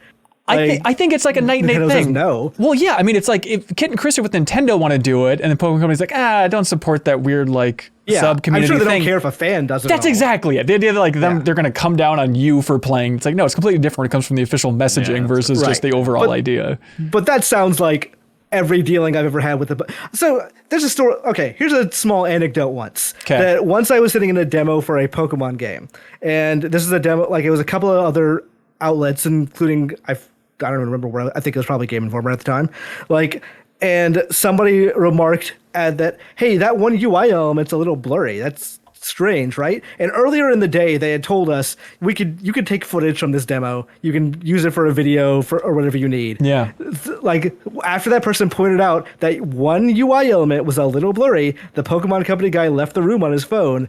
And like an hour later, they sent out an email saying you can no longer use footage from this thing. Oh, Kyle, I think you were there at that event with me. Actually, really? You were not at that room with me, but you had. I covered a lot of Pokemon, so yeah. You had a later appointment for that same game. That is brutal. But all right, that sounds about right. All right. Well, hey, that's it for this episode of the MinnMax Show podcast. Thank you so much, everybody, for watching and listening. Check out Jacob Geller's charity stream. There'll be a link below. That's going to be a whole 24-hour thing. It'll be fun. There's going to be a bonus episode, as we all know, of Steam Secret Stash happening in there. So please This look one, forward to cream of the steam. that. No, not familiar with that show. Imran, what would you like to plug, sir? You can follow me on Twitter at ImranZOMG, but also you can probably follow everyone from I think hashtag is FanBiteFallen or FanBite Layoffs. I believe the two that are being used. Please support everyone who's was laid off and people who are still there who are almost certainly looking for jobs right now because whoever is still there knows how tenuous that thing is right now. Yeah, that's rough. Anybody else got anything to promote? Kyle, how'd that GameSpot mobile thing go the other week? Oh, it was good. Yeah, it was this hour-long showcase of a bunch of upcoming mobile games. It felt like doing a bunch of really small Game Informer cover stories all at once. You know, like a smaller scale version of those, and then a bunch of them all at once. But yeah, it was good. It was funny. I think it came out well. Go check it out. Also, we have Party Chat, which is our bonus podcast each and every week. In that bonus podcast feed, on this week's episode, Jana Garcia is on, and she talks about going to a Square Enix preview event and playing Crisis Core, the remaster there, playing Star Ocean, a bunch of other stuff, the new Dragon Quest game. And so if you want to unlock that discussion, you can help support us at the same time by jumping over there on patreon.com/MinnMax with 2 N's. Also up on our YouTube channel, and the podcast version is also in the bonus podcast feed, which is overflowing with content, including the grand finale of the deepest dive on Indiana Jones and the Fate of Atlantis. But it's a new podcast where it's Jeff and I talking about our favorite 2-player tabletop games. It's the second episode of Tabletop Game Night, which is our monthly show that's on Twitch and YouTube. And because this was just a podcast discussion, we put that podcast right in your bonus podcast feed for Patreon supporters. So I hope y'all enjoy that if you're into tabletop coverage. It's really Jeffem letting her rip. He really went above and beyond just for like the production of this. And so it's fun to see him finally leaning into tabletop in a big way here. Also, look alive, everybody, because we have a new show coming up on Thursday at 7 p.m. Central on Twitch. We're going to be streaming it, but then it's going to be archived on YouTube the next day. But this is a show hosted by Kelsey Lewin, MinnMax contributor. Right now, I believe the name is officially Kelsey's Collector Corner. So what we're going to be doing is showing off game collections from around the game industry and the MinnMax community. So we're going to be jumping around to different people in the game industry. They're going to be showing off their rare gaming collectibles. I mean, yeah, sure, sealed copies of games are fine, but we want really obscure, weird stuff. Kyle, you know, like we saw earlier, that picture on a Game Boy camera of Alexei Pajanov for the Tetris creator, right? So just absurd, rare collections like that. There are few people in the world who can do this better than Kelsey Lewin. I mean, she is extremely knowledgeable about all of this stuff, as you know from this podcast. So please check that out on Twitch and watch it live, or you can check it out on YouTube. And if you want to be highlighted on the show and actually on the show showing off your gaming collection, we're going to be collecting options from the MinnMax community. So if you have a great gaming collection, you want to be on the show, support us on Patreon, because we're going to jump in there and people can let us know what they have in their collections. And then every episode we'll be showing off somebody from the community's collection as well. So please look forward to that. And last plug, I promise, is the new episode of Trivia Tower is happening this Monday. Chris Kohler is going to be joining us, who was just on the podcast not too long ago talking about Ninja Turtles. So it's Monday, September 26th. At 8 p.m. Central, the new episode of Trivia Tower, you can win a game code by competing in game trivia. We have game codes for stuff like Roller Drome, Haiku the Robot, a ton of great recent indie games in particular, so you can win a great game code there. We also have some bigger games as well to give codes out for. So help support MinnMax at any tier, and you can jump in and compete in game trivia. It'll be the thrill of your life. And thank you to some of our bigger supporters, everybody at that $50 tier on Patreon, the Game Champion tier. You can choose any game under the sun, and people like Clemens Zobel chose Chromehounds. They're officially the champion of Chromehounds. Starkiller chose Star Wars Jedi Knight 2, Jedi Outcast. Maniac chose to officially be declared the champion of Total War Warhammer 3. And PrettyGoodPrinting.com, a person after our hearts, they chose Star Wars Yoda Stories. Truly an iconic Star Wars game. They are the game champion there. So thank you so much to everybody at that tier for making this whole thing happen and the whole thing possible. Imran, thanks for joining us on a marathon episode, dude. Thank you for having me. I'm always fun. I have more time to come down whenever you need me to. Yeah, absolutely. Thanks for being so knowledgeable. And please check out Imran's Twitter account and all that stuff for his Patreon, presumably to launch next week, along with some very exciting times in his life. So congratulations on everything, Imran. Thank you. Making the most of a dark time. Way to go, buddy.